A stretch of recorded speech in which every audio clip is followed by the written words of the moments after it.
ये उन दिनों की बात है जब आगरा में एक रहस्यमयी साधु का आगमन हुआ। उनका नाम था साधु ज्ञानेश्वर। लोगों का कहना था कि साधु के पास चमत्कारी शक्तियां हैं। वो किसी का भी मन पढ़ सकते थे, भविष्य बता सकते थे और उनकी कही हर बात सच होती थी।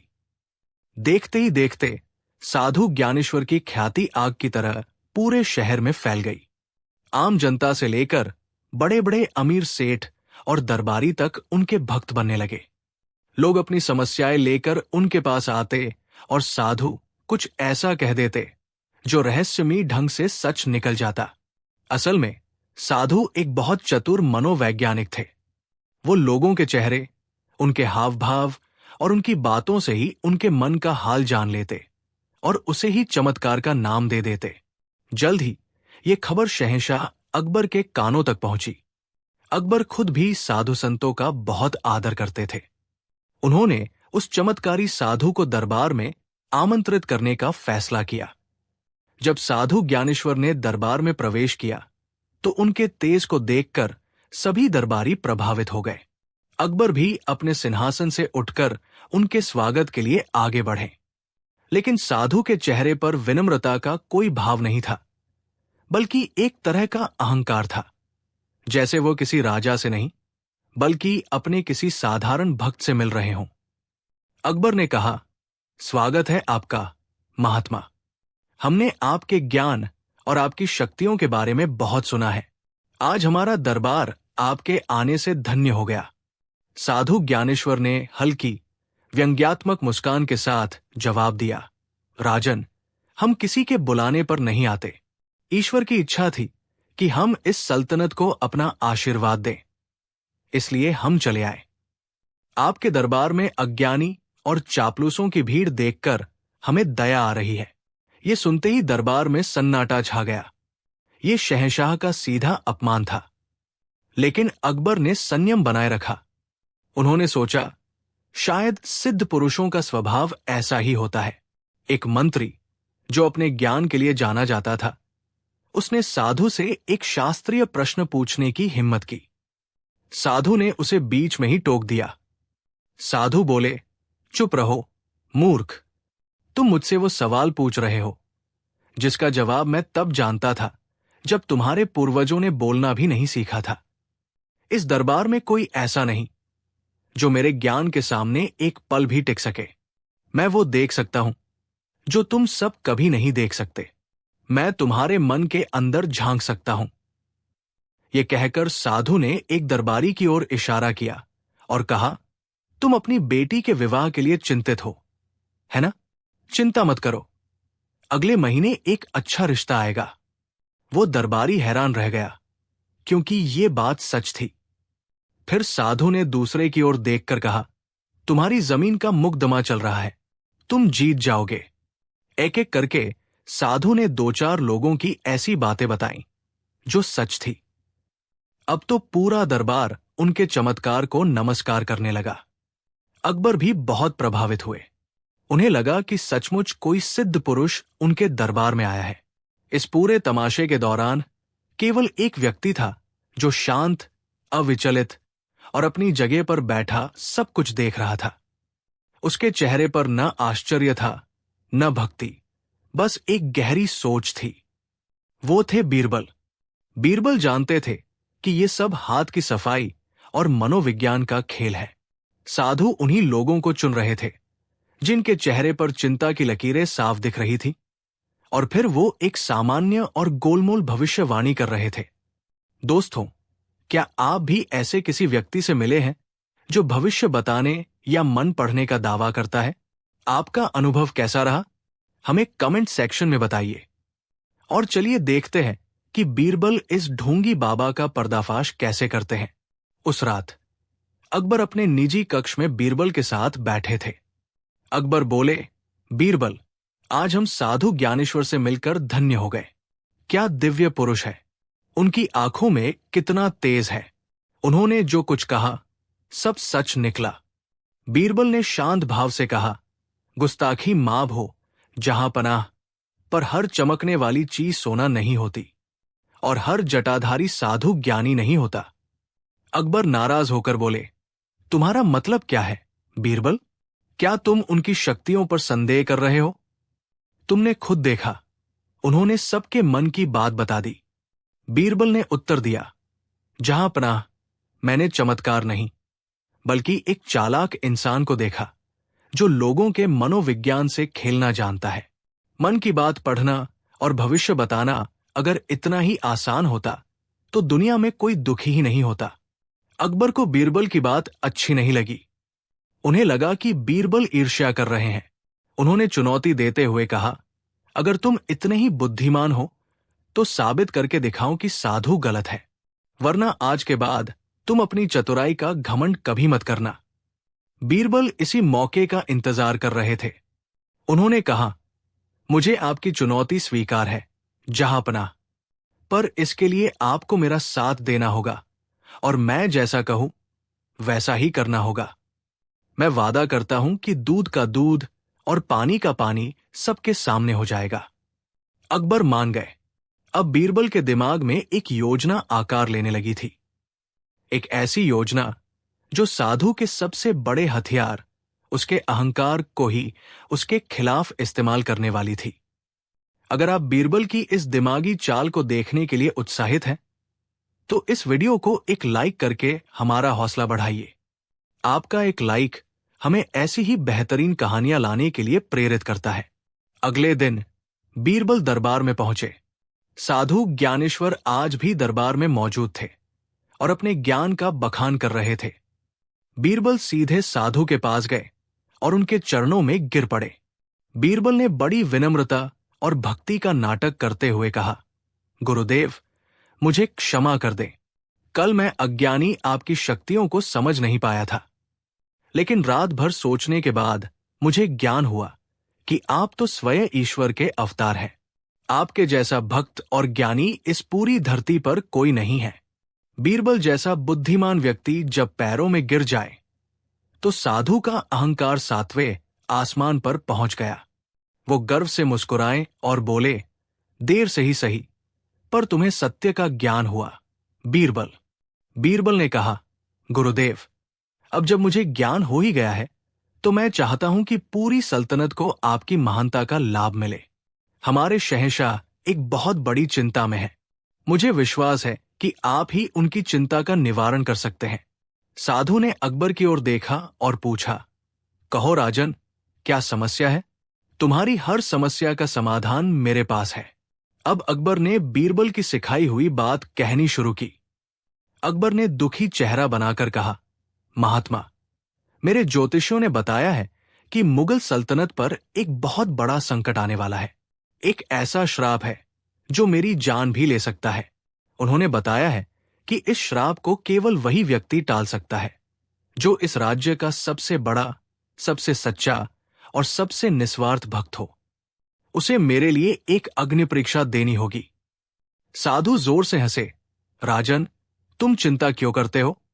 जब मैं यहां हूं तो तुम्हारा बाल भी बांका नहीं हो सकता। इस पूरी सल्तनत में मुझसे बड़ा ईश्वर का भक्त और कौन हो सकता है? बताओ, क्या है वो अग्नि परीक्षा? मैं तुम्हारे लिए कुछ भी कर सकता हूं। बीरबल ने मन ही मन मुस्कुराया। साधु उनके जाल में फंस चुका था। बीरबल ने कहा, गुरुदेव, परीक्षा बहुत कठिन है। महल के बाहर एक सूखी लकड़ियों की कुटिया बनाई जाएगी। उस कुटिया में आग लगा दी जाएगी। जो सबसे सच्चा भक्त होगा उसे उस जलती हुई कुटिया में प्रवेश करना होगा और एक मंत्र का जाप करते हुए दूसरी तरफ से सुरक्षित बाहर निकलना होगा। अगर वो सच में सच्चा भक्त हुआ तो आग उसका कुछ नहीं बिगाड़ पाएगी और शहंशाह पर आया संकट टल जाएगा। ये सुनते ही एक पल के लिए साधु के चेहरे का रंग उड़ गया। जलती हुई कुटिया में प्रवेश करना, ये तो सीधे सीधे मौत को दावत देना था। लेकिन अब वो पीछे नहीं हट सकते थे। पूरे दरबार के सामने उन्होंने खुद को सबसे बड़ा भक्त घोषित किया था।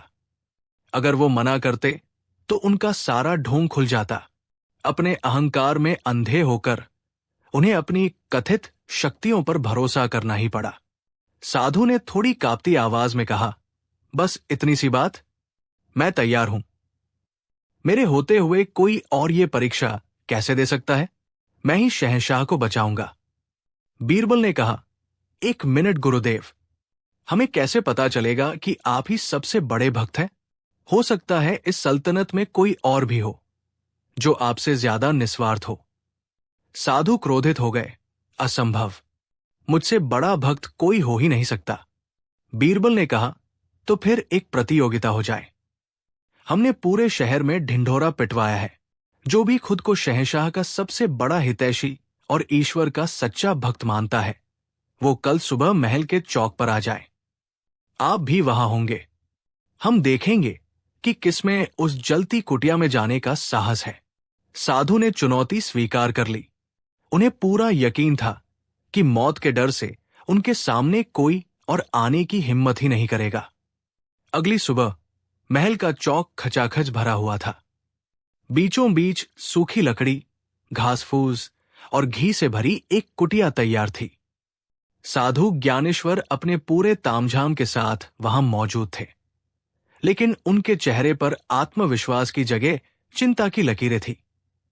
बीरबल ने घोषणा की, क्या कोई है जो हमारे शहंशाह के लिए अपनी जान की बाजी लगाने को तैयार है? भीड़ में सन्नाटा छा गया। कोई आगे नहीं आया। साधु मन ही मन खुश हो रहे थे। तभी बीरबल भीड़ में से एक बूढ़ी कमजोर सी औरत का हाथ पकड़कर आगे लाए। वो औरत फटे पुराने कपड़े पहने थी और गरीबी की मारी लग रही थी। उसका नाम गंगा था। बीरबल ने कहा, यह है गंगा मां। ये भी इस परीक्षा में भाग लेना चाहती है। ये देखकर साधु जोर से हंस पड़े। बीरबल, तुम्हारा दिमाग खराब हो गया है? ये बूढ़ी कंगाल औरत मुझसे मुकाबला करेगी? ये क्या भक्ति करेगी? गंगा मां ने कांपते हाथों से बीरबल को प्रणाम किया और कहा, बेटा, मैं कोई ज्ञानी नहीं हूं। मैं तो बस इतना जानती हूं कि हमारे राजा हमारे लिए भगवान जैसे हैं। अगर मेरी जान देने से उनकी जान बचती है तो मैं 100 बार मरने को तैयार हूं। उस बूढ़ी औरत के सरल शब्दों में इतनी सच्चाई और निस्वार्थता थी कि पूरे दरबार का सिर श्रद्धा से झुक गया। लेकिन साधु अब भी अहंकार में चूर थे। बीरबल ने कहा, फैसला अब होगा। कुटिया में आग लगाने का समय हो गया है। साधु जी, आप बड़े हैं, पहला हज आपका है।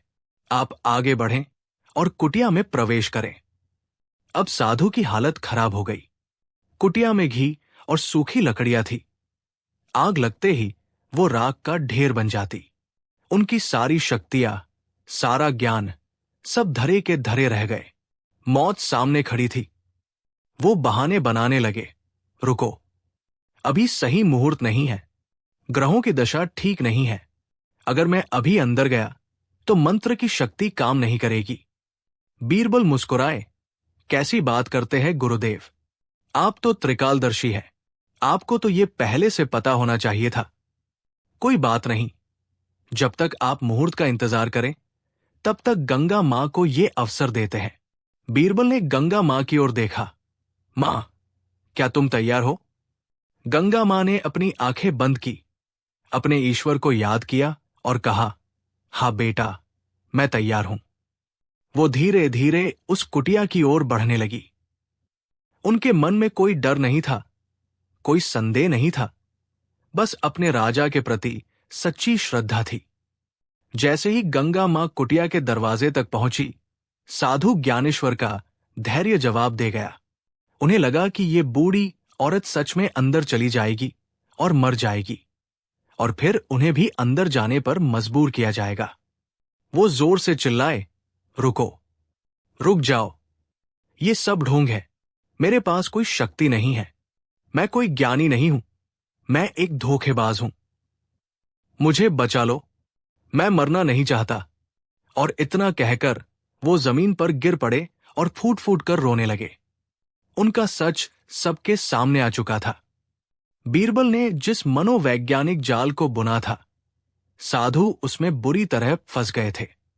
उनकी सबसे बड़ी कमजोरी उनका अपनी जान से मोह था, जिसे बीरबल ने उजागर कर दिया था। सच्ची भक्त तो वो गरीब बूढ़ी औरत थी, जो बिना किसी दिखावे के, बिना किसी स्वार्थ के अपने राजा के लिए अपनी जान तक देने को तैयार थी। अकबर की आंखें भी खुल गई। वो बीरबल के पास आए और कहा, बीरबल, आज तुमने हमें बचा लिया। हम तो एक ढोंगी के चक्कर में अपनी सल्तनत की इज्जत गवा बैठते। तुमने साबित कर दिया कि सच्ची भक्ति आडंबर में नहीं, बल्कि निस्वार्थ सेवा और विनम्रता में होती है। साधु को उसके अपराध के लिए दंडित किया गया और गंगा मां को दरबार में बहुत सम्मान और इनाम दिया गया।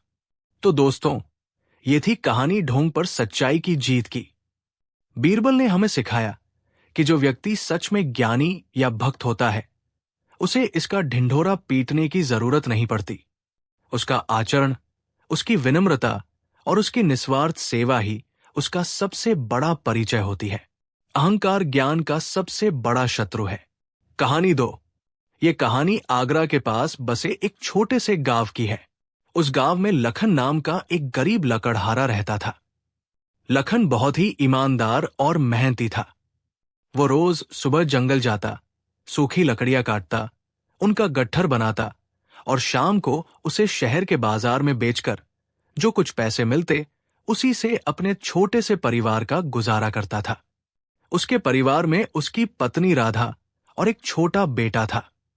वे गरीब जरूर थे, पर उनके जीवन में संतोष और प्रेम था। लखन को अपनी मेहनत की रोटी में जो स्वाद मिलता था, वो उसे दुनिया के किसी भी शाही पकवान से ज्यादा मीठा लगता था। उसी शहर में सेठ धर्मपाल नाम का एक व्यापारी भी रहता था। नाम का धर्मपाल, पर उसके कर्म किसी राक्षस से कम नहीं थे। वो शहर का सबसे अमीर आदमी था, लेकिन उसकी अमीरी मेहनत से नहीं, बल्कि गरीबों का खून चूसकर बनी थी।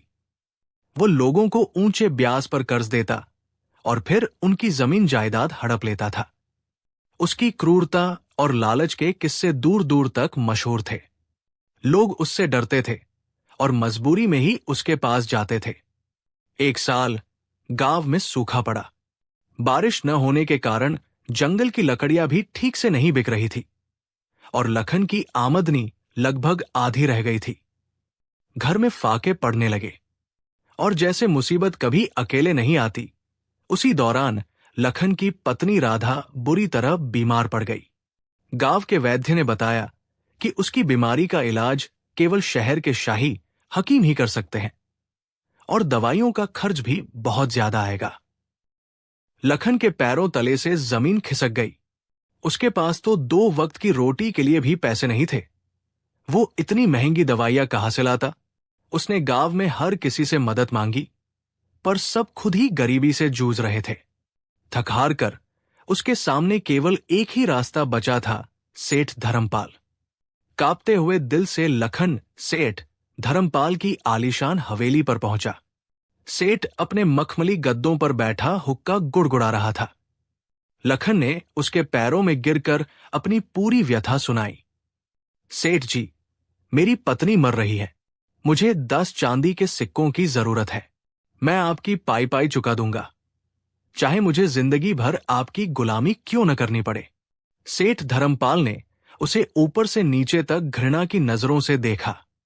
उसके शैतानी दिमाग में एक योजना कौंधी। उसने सोचा, ये मूर्ख मेरे जाल में फंसने के लिए खुद ही चला आया है। सेठ ने बड़ी मीठी आवाज में कहा, अरे लखन, तुम चिंता क्यों करते हो? हम तुम्हारी मदद जरूर करेंगे। आखिर हम एक ही शहर में रहते हैं। पर देखो, आजकल बाजार बहुत मंदा है। मैं तुम्हें ऐसे ही पैसे तो नहीं दे सकता। लखन ने गिड़गिड़ाते हुए कहा, आप जो कहेंगे मैं वो शर्त मानने को तैयार हूं, मालिक। सेठ ने अपनी असली चाल चली। ठीक है, तुम लकड़हारे हो। कल तुम अपनी बैलगाड़ी में जितनी लकड़ियां भर सकते हो, उतनी भरकर मेरे पास ले आना। मैं तुम्हारी लकड़ियों से भरी बैलगाड़ी और उसके अंदर जो कुछ भी होगा, वो सब तुमसे 10 चांदी के सिक्कों में खरीद लूंगा। लखन को अपनी किस्मत पर यकीन नहीं हुआ। उसकी लकड़ियों की कीमत मुश्किल से 2 या 3 सिक्के होती थी। सेठ उसे 10 सिक्के दे रहा था।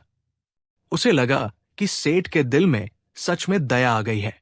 उसने बिना सोचे समझे तुरंत हाँ कर दी। जी सेठ जी, मुझे आपकी ये शर्त मंजूर है। मैं कल सुबह ही लकड़ियां लेकर आ जाऊंगा। वो खुशी खुशी अपने घर लौट आया।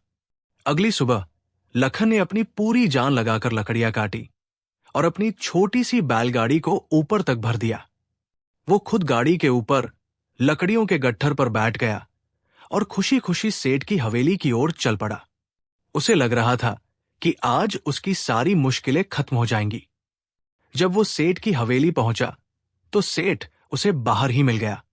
उसने गाड़ी को देखा और मुस्कुराया। उसने लखन के हाथ में 10 चांदी के सिक्के रखे और कहा, ये लो अपने पैसे। अब ये गाड़ी और इसके अंदर का सारा सामान मेरा हुआ।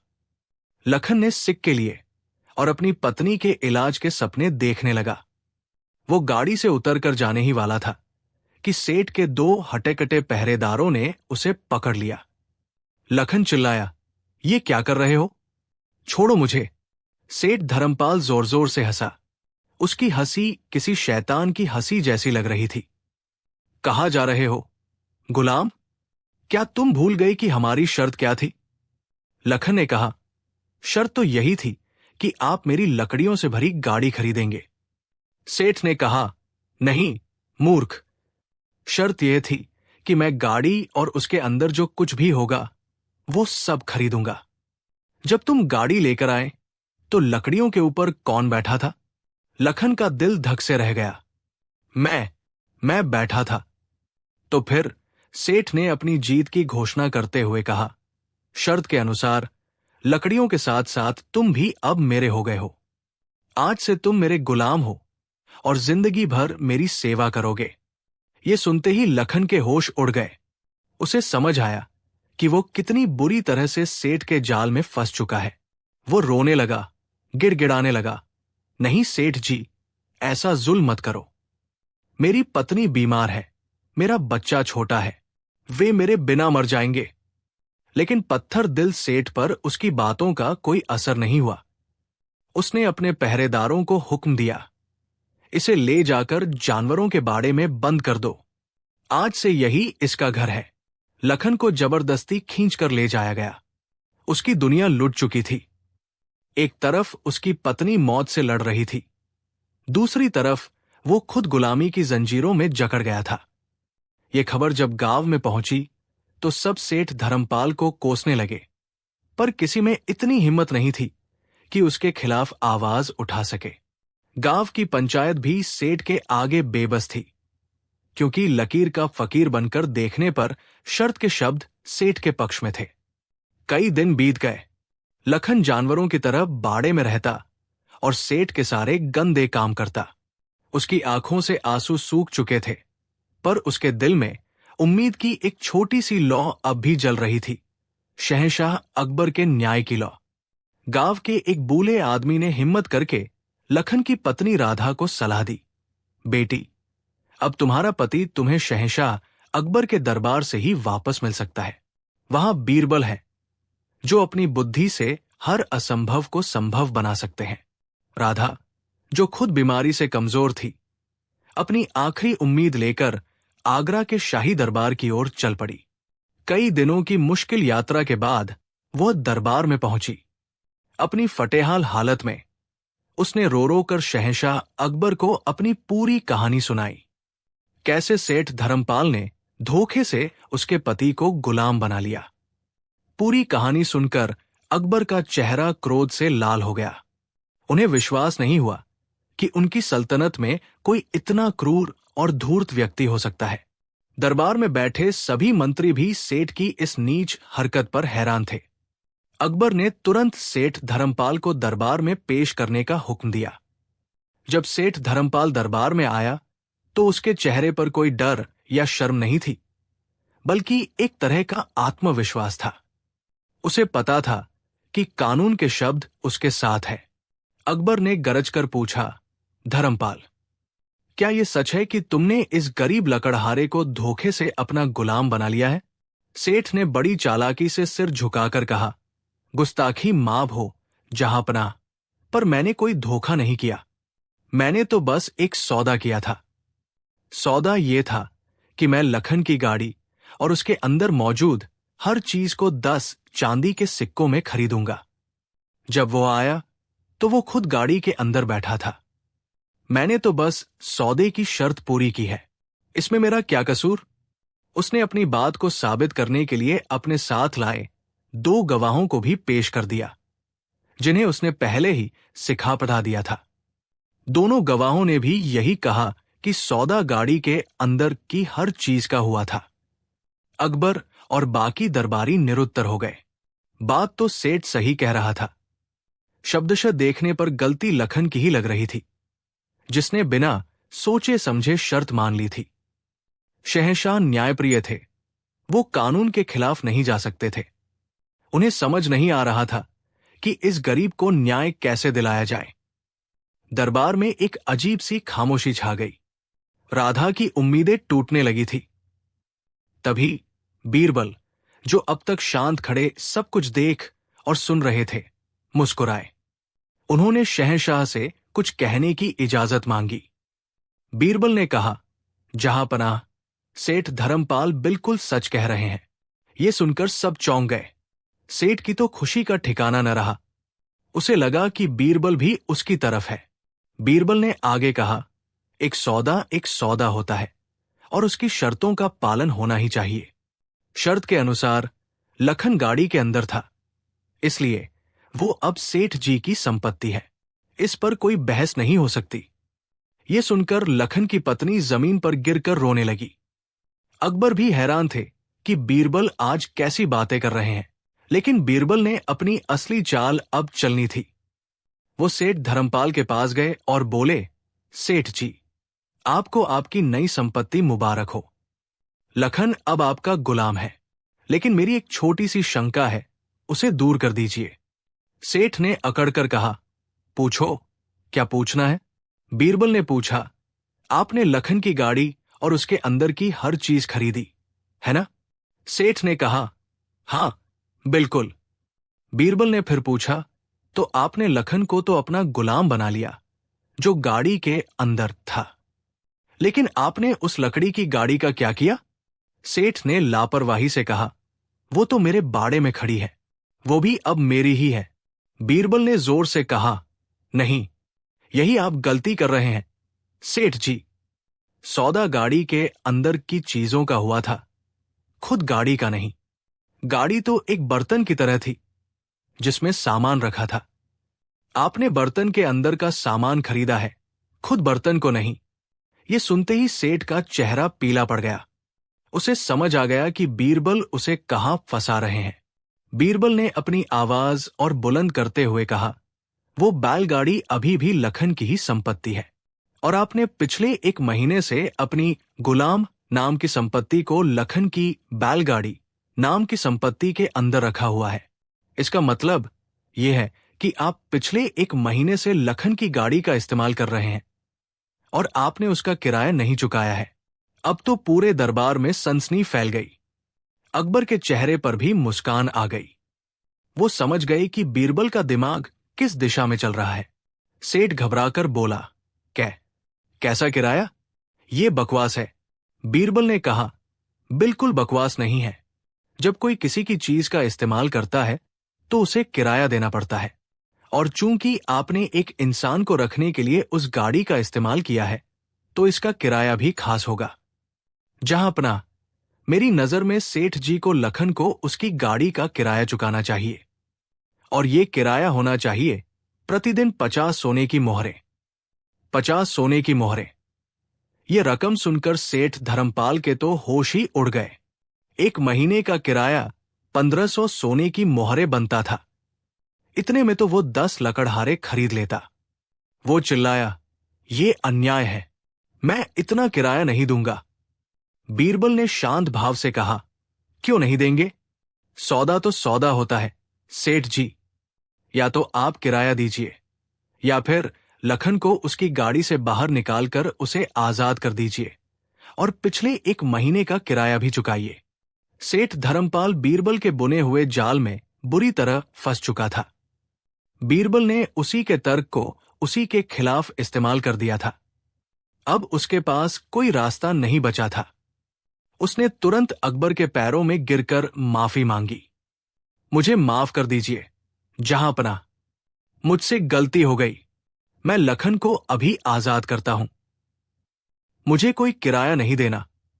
अकबर ने क्रोध से कहा, अब माफी मांगने से क्या होगा? तुमने एक गरीब पर जो जुल्म किया है उसकी सजा तो तुम्हें मिलेगी ही। अकबर ने फैसला सुनाया कि सेठ धर्मपाल न केवल लखन को आजाद करेगा बल्कि उसे हर जाने के तौर पर 1000 सोने की मोहरें भी देगा। साथ ही लखन की पत्नी का इलाज शाही खर्चे पर किया जाएगा। न्याय हो चुका था। बीरबल ने एक बार फिर साबित कर दिया था कि कानून के शब्दों से ज्यादा कानून की भावना महत्वपूर्ण होती है।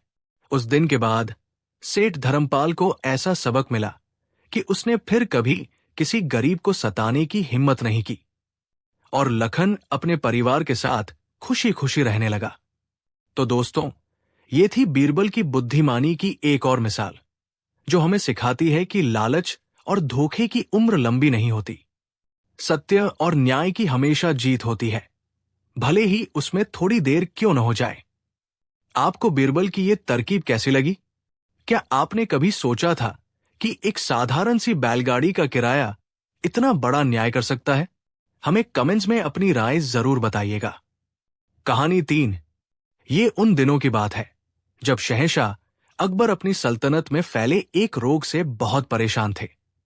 ये रोग किसी महामारी का नहीं था, बल्कि ये रोग था पाखंड का। उनके दरबार में योग्य और ईमानदार लोगों के साथ साथ ऐसे दरबारियों की संख्या भी बढ़ गई थी जो केवल शहंशाह की हाँ में हाँ मिलाना जानते थे। वे सच बोलने से डरते थे और अपनी कुर्सी बचाने के लिए किसी भी हद तक की झूठी तारीफ कर सकते थे। एक शाम अकबर ने अपने सबसे विश्वसनीय मित्र और सलाहकार बीरबल को अपने पास बुलाया। अकबर ने चिंता भरे स्वर में कहा, बीरबल, हमें एक बात बहुत परेशान कर रही है।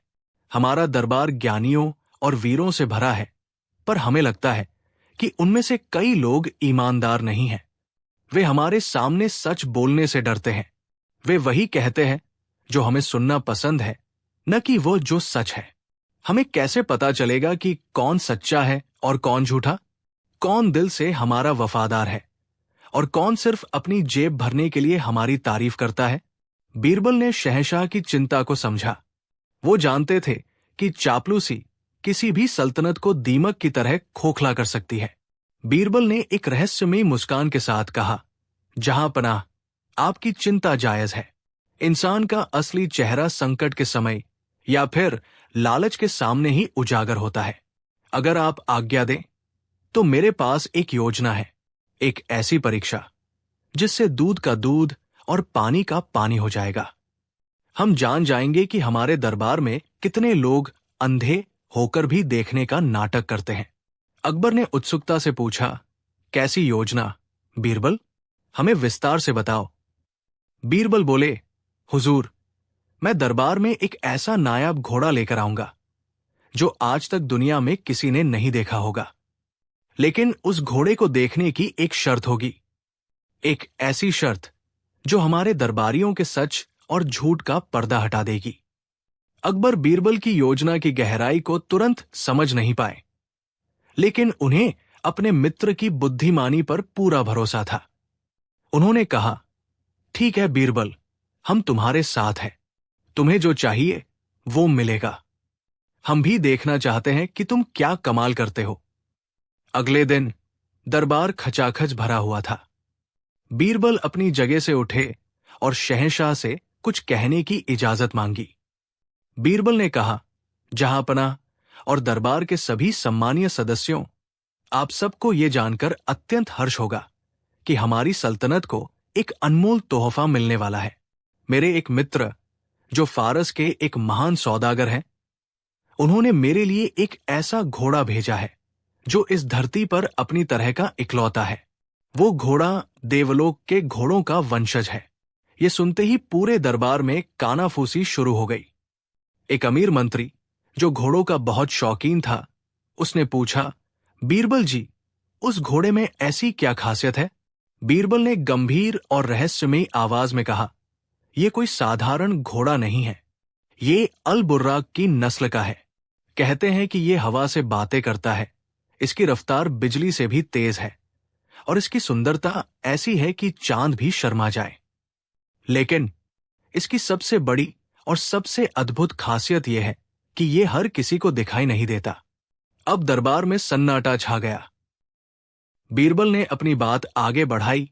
ये जादुई घोड़ा केवल उसी व्यक्ति को दिखाई देता है जो पवित्र हृदय का हो और अपने पिता की सच्ची संतान हो। जिस किसी ने भी अपने जीवन में कोई बड़ा पाप किया हो या जिसके खून में कोई खोट हो, उसे ये घोड़ा दिखाई नहीं देगा। उसे सिर्फ खाली जगह ही दिखेगी। ये सुनते ही दरबार में जैसे भूचाल आ गया। ये एक ऐसी शर्त थी जो किसी की योग्यता या ज्ञान पर नहीं, बल्कि उसके चरित्र और वंश की शुद्धता पर सवाल उठा रही थी। बीरबल ने एक ऐसा मनोवैज्ञानिक जाल बिछा दिया था जिसमें हर कोई फंसने के लिए मजबूर था। अकबर, जो इस नाटक का हिस्सा थे, उन्होंने बड़ी गंभीरता से कहा, यह तो वाकई अद्भुत है। हम उस घोड़े को देखने के लिए बेचैन हैं। बीरबल, उस घोड़े को लाने की तैयारी करो। उसके लिए एक खास शाही अस्तबल तैयार किया जाएगा। दोस्तों, अब एक पल के लिए सोचिए। अगर आप उस दरबार में होते और बीरबल ये शर्त आपके सामने रखते, तो आपका क्या रिएक्शन होता? क्या आप सच बोलने की हिम्मत करते या अपनी इज्जत बचाने के लिए झूठ बोलते? हमें कमेंट्स में जरूर बताइएगा। अगले कुछ दिनों तक पूरे आगरा में सिर्फ उसी अदृश्य घोड़े की चर्चा होती रही। एक हफ्ते बाद वो दिन आ ही गया। बीरबल ने घोषणा की कि घोड़ा आ चुका है और आज दरबार में सबको उसके दर्शन कराए जाएंगे। दरबार को भव्य रूप से सजाया गया था। शहंशाह अकबर अपने सिंहासन पर विराजमान थे। सभी दरबारी अपनी सबसे कीमती पोशाकों में सज-धज कर आए थे। बीरबल दरबार के मुख्य द्वार पर गए और ऐसे अभिनय करने लगे जैसे वो किसी घोड़े की लगाम पकड़कर उसे अंदर ला रहे हों। वो हवा में ही घोड़े को पुचकार रहे थे, उसकी गर्दन थपथपा रहे थे। बीरबल ने ऊंची आवाज में कहा, आओ मेरे शहजादे, डरो मत। देखो, ये शहंशाह अकबर का दरबार है। यहां सब गुणी और पवित्र लोग हैं। बीरबल खाली जगह को हाँकते हुए दरबार के बीचों बीच ले आए और अभिनय करते हुए लगाम को एक खंभे से बांध दिया। पूरा दरबार खामोश था। सबको सिर्फ खाली जगह दिख रही थी, लेकिन कोई ये मानने को तैयार नहीं था कि उसे घोड़ा नहीं दिख रहा, क्योंकि ऐसा मानने का मतलब था खुद को पापी या नाजायज संतान स्वीकार करना। बीरबल ने उस अदृश्य घोड़े की तारीफों के पुल बांधने शुरू कर दिए। देखिए जहांपना, क्या रंग है इसका, दूध की तरह सफेद। इसकी आंखों को देखिए, जैसे दो नीलम जड़ दिए हों। अब परीक्षा की घड़ी थी। बीरबल ने सबसे पहले दरबार के सबसे अमीर और लालची मंत्री इनायत खान की ओर रुख किया। इनायत खान साहब, आप घोड़ों के बड़े पारखी हैं। आप ही बताइए, आपको हमारा ये घोड़ा कैसा लगा? इनायत खान के तो होश उड़ गए। उसे कुछ नहीं दिख रहा था, लेकिन अगर वो सच बोलता तो उसकी सालों की बनी बनाई इज्जत मिट्टी में मिल जाती। उसने तुरंत एक लंबा चौड़ा झूठ बोला। उसने आश्चर्य का नाटक करते हुए कहा, सुभान अल्लाह, वाह बीरबल वाह, ऐसा घोड़ा तो मैंने अपनी 7 पीढ़ियों में नहीं देखा। क्या चाल है इसकी, क्या बनावट है। ये तो सचमुच देवलोक का घोड़ा है। ये सुनकर बीरबल मन ही मन मुस्कुराए। पहला शिकार जाल में फंस चुका था। अगर आपको बीरबल की ये चतुराई पसंद आ रही है तो इस वीडियो को एक लाइक तो जरूर बनता है। आपका एक लाइक हमें ऐसी ही बेहतरीन कहानियां बनाने के लिए प्रेरित करता है। अब एक दरबारी के झूठ बोलते ही बाकियों के लिए रास्ता खुल गया, और फिर तो जैसे झूठ बोलने की एक होड़ सी लग गई। हर कोई इस अनंत दिखने वाले घोड़े की तारीफ में जमीन आसमान एक कर रहा था। एक सेनापति बोला, इसकी पीठ पर तो एक साथ 4 सैनिक बैठ सकते हैं। एक शायर ने तो उस अदृश्य घोड़े पर एक पूरी गजल ही पढ़ डाली। हर कोई दूसरे से बढ़कर झूठ बोल रहा था, सिर्फ इसलिए ताकि कोई उसे पापी या नाजायज न समझ ले। पूरा दरबार पाखंड के एक गहरे समंदर में डूब चुका था। अब बारी थी शहंशाह अकबर की। सब उनकी ओर देखने लगे। अकबर भी अपनी भूमिका निभाने के लिए सिंहासन से उतरे। वो धीरे धीरे उस खाली जगह के पास गए और हवा में हाथ फेरकर घोड़े को सहलाने का नाटक किया।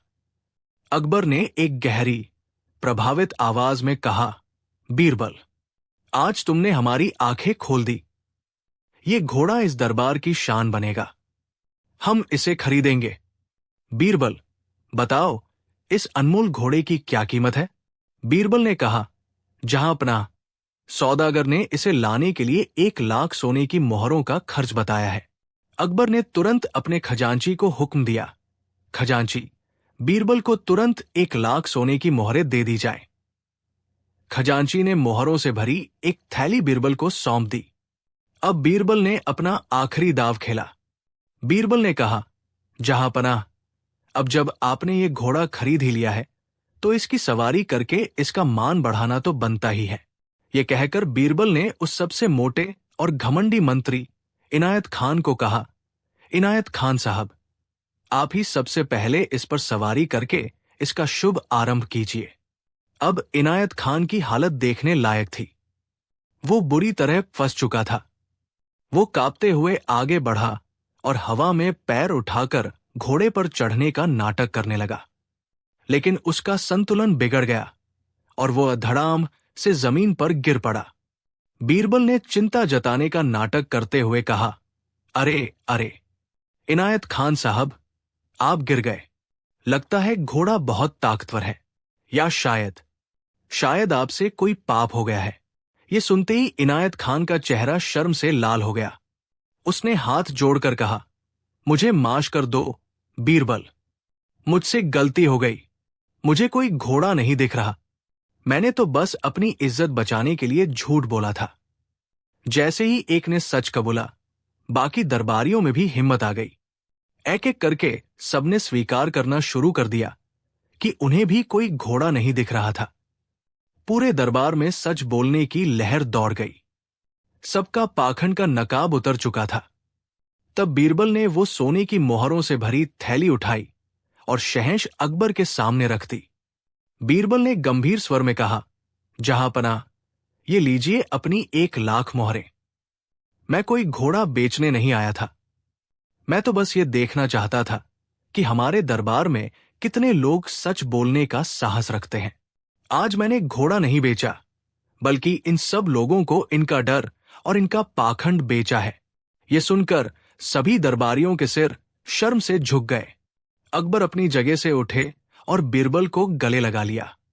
उन्होंने कहा, धन्य हो बीरबल, आज तुमने हमारी सबसे बड़ी चिंता दूर कर दी।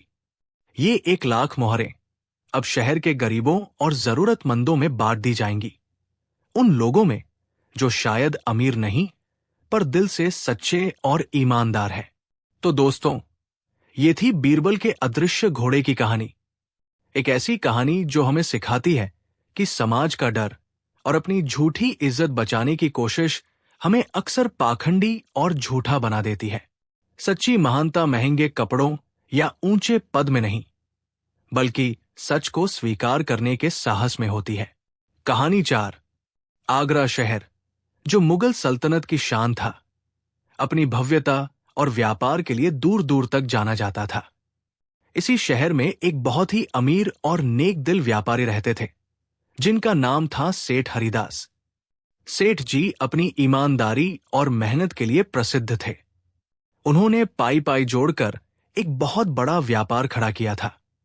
वो जितने अमीर थे, उतने ही सावधान भी थे। अपनी दौलत की सुरक्षा का वो खास ध्यान रखते थे। सेठ हरिदास के घर कई नौकर चाकर काम करते थे, लेकिन एक व्यक्ति था जिस पर सेठ जी आंख बंद करके भरोसा करते थे, उनका धोबी रामू। रामू पिछले 20 सालों से सेठ जी के घर के कपड़े धो रहा था। वो एक गरीब लेकिन मेहनती इंसान था। सेठ जी भी उसकी ईमानदारी की कस्में खाते थे और उसे हमेशा उसके काम का अच्छा दाम देते थे। तीज त्योहार पर बख्शीश भी दिया करते थे। दोनों के बीच मालिक और नौकर से ज्यादा एक भरोसे का रिश्ता बन चुका था। एक दिन सेठ हरिदास को व्यापार के सिलसिले में कुछ दिनों के लिए शहर से बाहर जाना पड़ा। यात्रा पर निकलने से पहले उन्होंने अपनी तिजोरी से 500 सोने की मोहरें निकाली। ये एक बड़ी रकम थी। उन्हें डर था कि उनकी गैरमौजूदगी में कहीं घर में चोरी न हो जाए। उन्होंने बहुत सोचा कि इन मोहरों को कहाँ छुपाया जाए।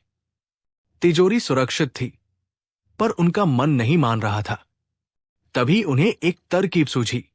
उन्होंने उन 500 मोहरों को एक छोटी सी मखमली थैली में रखा और उस थैली को अपने गंदे कपड़ों की गठरी के ठीक बीच में छुपा दिया।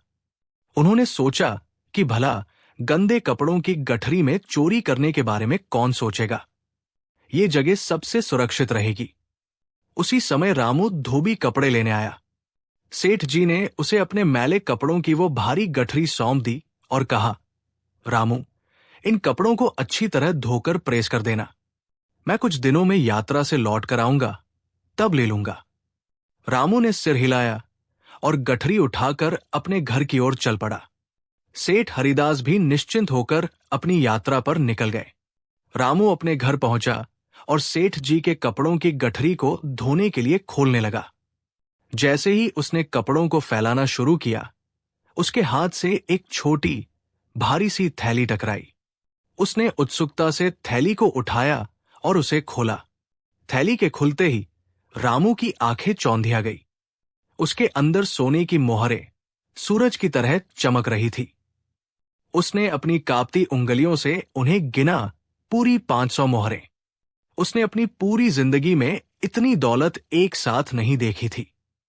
एक पल के लिए तो वो डर गया। उसे लगा कि उसे तुरंत जाकर ये थैली सेठ जी को वापस कर देनी चाहिए।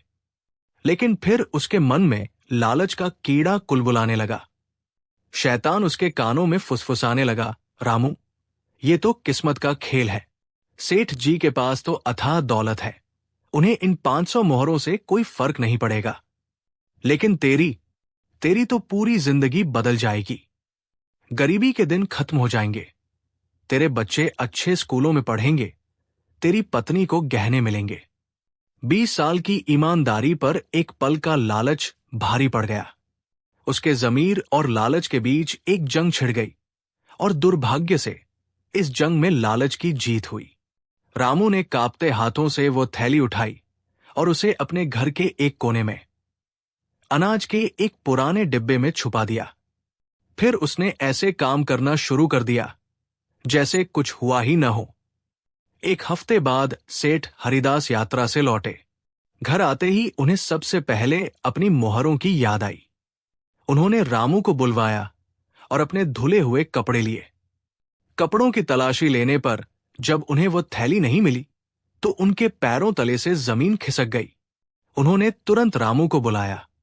रामू, मैंने अपने कपड़ों की गठरी में 500 सोने की मोहरों की एक थैली रखी थी, वो कहाँ है? रामू ने बड़ी मासूमियत से अपना चेहरा बनाया और कहा, कौन सी थैली मालिक? मुझे तो कपड़ों के अलावा कुछ नहीं मिला। मैं तो 20 साल से आपकी सेवा कर रहा हूं, आप मुझ पर शक कर रहे हैं? उसने इतना सच्चा अभिनय किया कि एक पल के लिए सेठ जी भी सोच में पड़ गए कि कहीं थैली रखना भूल तो नहीं गए। लेकिन उन्हें अच्छे से याद था। उन्होंने रामू को बहुत समझाया, डराया, धमकाया, यहां तक कि इनाम का लालच भी दिया, पर रामू एक ही बात पर अड़ा रहा, मैंने कोई थैली नहीं देखी। थकहार कर सेठ हरिदास शहर के कोतवाल के पास पहुंचे और पूरी घटना बताई। कोतवाल ने रामू को हिरासत में ले लिया और उससे सख्ती से पूछताछ की। रामू के घर की तलाशी भी ली गई, लेकिन मोहरें नहीं मिली, क्योंकि रामू ने उन्हें अपने घर के बाहर एक गड्ढे में दबा दिया था। बिना किसी सबूत और गवाह के कोतवाल भी कुछ नहीं कर सका। रामू के खिलाफ कोई सबूत नहीं था और उसकी सालों की ईमानदारी की छवि उसके पक्ष में थी। कोतवाल ने हाथ खड़े कर दिए और रामू को छोड़ना पड़ा। सेठ हरिदास अब पूरी तरह से निराश हो चुके थे। उनकी दौलत तो गई ही थी, पर उससे ज्यादा दुख उन्हें भरोसे के टूटने का था। तब किसी ने उन्हें सलाह दी कि वे अपना मामला शहंशाह अकबर के दरबार में ले जाएं, जहां बीरबल जैसे ज्ञानी मौजूद हैं, जो किसी भी गुत्थी को सुलझा सकते हैं। सेठ हरिदास एक आखिरी उम्मीद लेकर शहंशाह अकबर के दरबार में पहुंचे। उन्होंने रोते रोते अपनी पूरी आपबीती सुनाई। अकबर ने पूरी बात ध्यान से सुनी। मामला वाकई पेचीदा था। कोई गवाह नहीं, कोई सबूत नहीं, बस एक आरोप था। उन्होंने अपने सबसे भरोसेमंद सलाहकार की ओर देखा। बीरबल, तुम इस मामले के बारे में क्या सोचते हो? न्याय कैसे किया जाए? बीरबल, जो अब तक शांत भाव से सब कुछ सुन रहे थे, मुस्कुराए। उन्होंने कहा, जहां पनाह, जब चोर चालाक हो और सबूत गायब हो, तब हमें चोर के मन के अंदर छिपे डर को ही अपना हथियार बनाना पड़ता है। मुझे बस एक दिन का समय दीजिए। कल इसी दरबार में दूध का दूध और पानी का पानी हो जाएगा। अकबर ने इजाजत दे दी। बीरबल ने सेठ हरिदास और रामू धोबी दोनों को अगले दिन दरबार में हाजिर होने का हुक्म दिया। अगले दिन दरबार खचाखच भरा हुआ था। हर कोई ये देखने के लिए उत्सुक था कि बीरबल इस बिना सबूत वाले मामले को कैसे सुलझाएंगे। सेठ हरिदास और रामू धोबी भी दरबार में मौजूद थे। रामू बाहर से शांत दिखने की कोशिश कर रहा था, पर अंदर से उसका दिल जोर जोर से धड़क रहा था। बीरबल अपनी जगह से उठे। उनके हाथ में एक बड़ा सा मिट्टी का घड़ा, मटका, था, जिसका मुंह एक कपड़े से ढका हुआ था। बीरबल ने अपनी गंभीर आवाज में बोलना शुरू किया। आज हमारे सामने एक मुश्किल मामला है। सेठ हरिदास का कहना है कि रामू ने उनकी सोने की मोहरें चुराई हैं, और रामू का कहना है कि वह निर्दोष है। चूंकि हमारे पास कोई गवाह नहीं है, इसलिए आज न्याय इंसान नहीं, बल्कि दैवीय शक्ति करेगी। ये कहकर बीरबल ने उस मटके की ओर इशारा किया। ये कोई साधारण मटका नहीं है, ये सत्य का घड़ा है, जिसे मैंने विशेष मंत्रों से सिद्ध किया है। इसके अंदर दैवीय शक्ति है। आज ये घड़ा हमें बताएगा कि सच्चा कौन है और झूठा कौन। दरबार में बैठे सभी लोग हैरानी से उस घड़े को देखने लगे। रामू का तो डर के मारे गला सूख गया। बीरबल ने आगे बताया, न्याय की प्रक्रिया बहुत सरल है। मैं इस घड़े को दरबार के बीच में रखूंगा। सेठ हरिदास और रामू धोबी दोनों बारी बारी से इस घड़े में अपना हाथ डालेंगे और जोर से कहेंगे, मैं निर्दोष हूं। जो सच्चा होगा उसका कुछ नहीं बिगड़ेगा, लेकिन जिस किसी ने भी झूठ बोला, ये जादुई घड़ा उसका हाथ अंदर ही पकड़ लेगा और तब तक नहीं छोड़ेगा जब तक वो अपना गुनाह कबूल न कर ले। ये सुनते ही दरबार में एक सनसनी फैल गई। रामू के तो पसीने छूटने लगे। उसे लगा कि बीरबल कोई तांत्रिक है और ये घड़ा सच में जादुई है। बीरबल ने अपनी योजना को और पुख्ता करने के लिए एक और चाल चली। उन्होंने कहा, इस प्रक्रिया को पूरी तरह से निष्पक्ष रखने के लिए हम इसे अंधेरे में करेंगे, ताकि कोई किसी को देख न सके। दरबारियों को पास के एक छोटे अंधेरे कमरे में ले जाया गया। उस कमरे में रोशनी की एक किरण भी नहीं आ रही थी। बीरबल ने वो जादुई घड़ा कमरे के ठीक बीच में रख दिया। लेकिन यहां एक राज था जो बीरबल के सिवा कोई नहीं जानता था। वो घड़ा जादुई नहीं था। बीरबल ने रात में ही उस घड़े के अंदरूनी हिस्से में कालिख, सुट की एक मोटी परत लगा दी थी। घड़ा पूरी तरह से अंदर से काला था। बीरबल ने अंधेरे कमरे के बाहर से आवाज लगाई, सबसे पहले सेठ हरिदास अंदर जाए, घड़े में हाथ डालें और अपनी बेगुनाही का सबूत दे। सेठ हरिदास को अपनी सच्चाई पर पूरा भरोसा था। वो निडर होकर कमरे के अंदर गए। उन्होंने अंधेरे में टटोल कर घड़े को ढूंढा और बिना किसी हिचकिचाहट के अपना हाथ घड़े के अंदर तक डाल दिया। उन्होंने जोर से कहा, मैं निर्दोष हूं। जैसा कि बीरबल ने कहा था, कुछ नहीं हुआ। सेठ जी का हाथ घड़े ने नहीं पकड़ा। वो सुरक्षित बाहर आ गए। अब रामू की बारी थी। उसका दिल किसी ढोल की तरह बज रहा था। अगर घड़े ने सच में मेरा हाथ पकड़ लिया तो मेरी इज्जत, मेरा परिवार सब बर्बाद हो जाएगा। वो कांपते कदमों से अंधेरे कमरे में घुसा। उसे घड़ा तो मिल गया, पर उसके अंदर हाथ डालने की उसकी हिम्मत नहीं हुई। उसे डर था कि अगर उसने हाथ डाला तो वो पकड़ा जाएगा। उसने एक तरकीब सोची, मैं हाथ डालने का नाटक करूंगा। अंधेरे में किसी को क्या पता चलेगा? उसने घड़े के मुंह के पास अपना हाथ ले जाकर जोर से चिल्लाया, मैं निर्दोष हूं। लेकिन डर के मारे उसने अपना हाथ घड़े के अंदर नहीं डाला, बस उसे किनारे से हल्का सा छुआ और फौरन बाहर आ गया। उसे लगा कि वो बीरबल को धोखा देने में कामयाब हो गया है।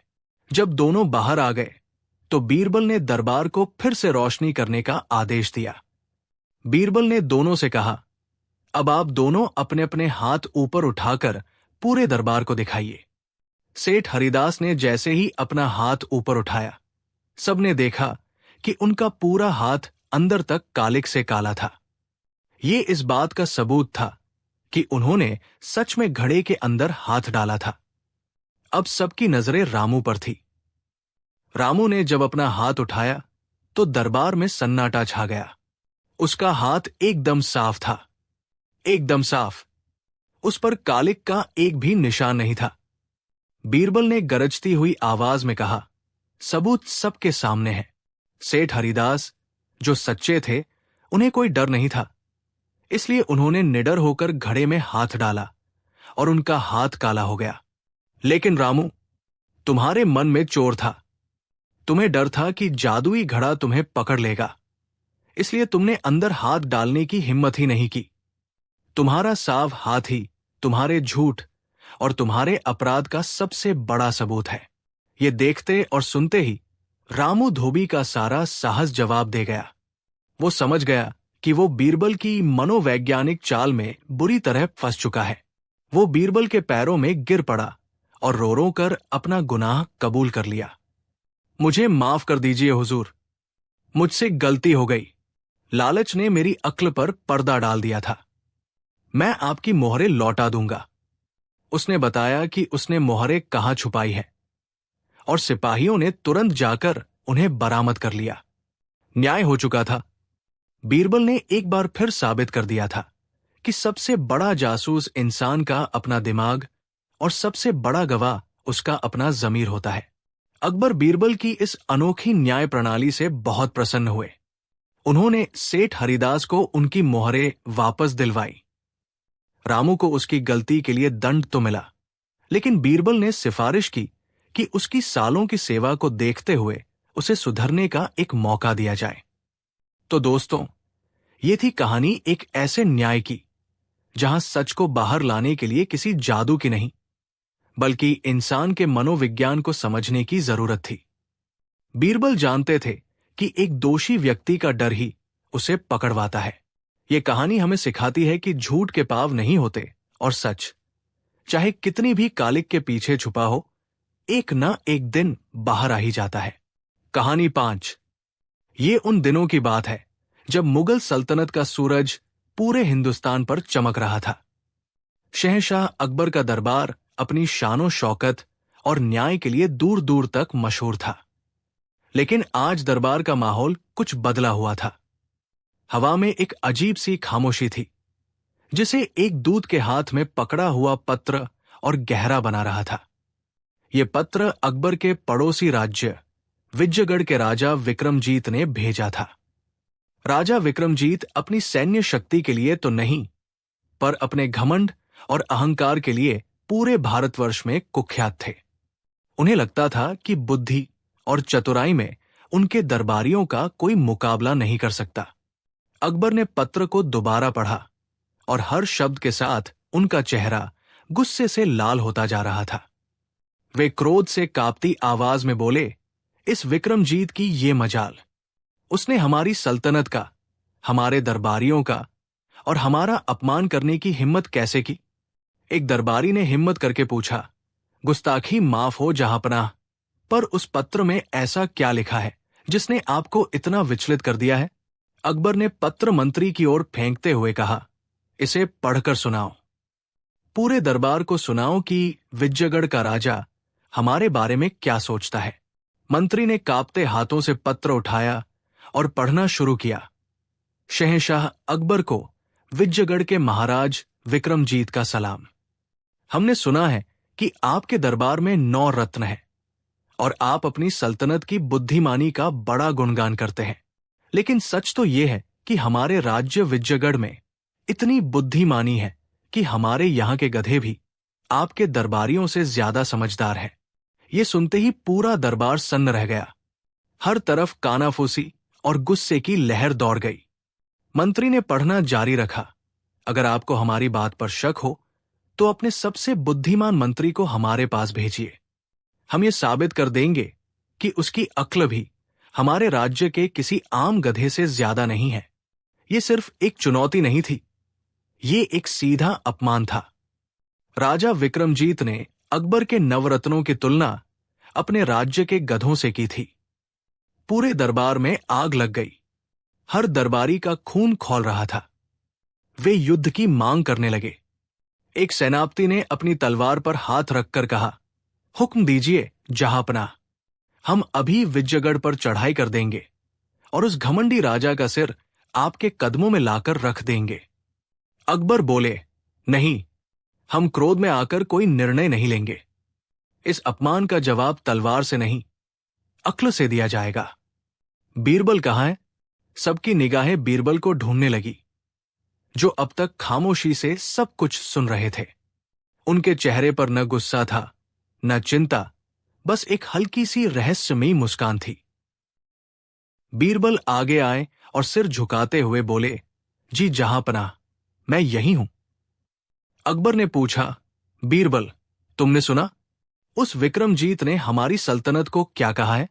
तुम्हारे होते हुए कोई हमारी बुद्धिमानी पर सवाल उठाने की हिम्मत कैसे कर सकता है? इस अपमान की आग को कैसे बुझाया जाए? बीरबल मुस्कुराते हुए बोले, जहांपनाह, आग को बुझाने के लिए पानी की जरूरत होती है, पेट्रोल की नहीं।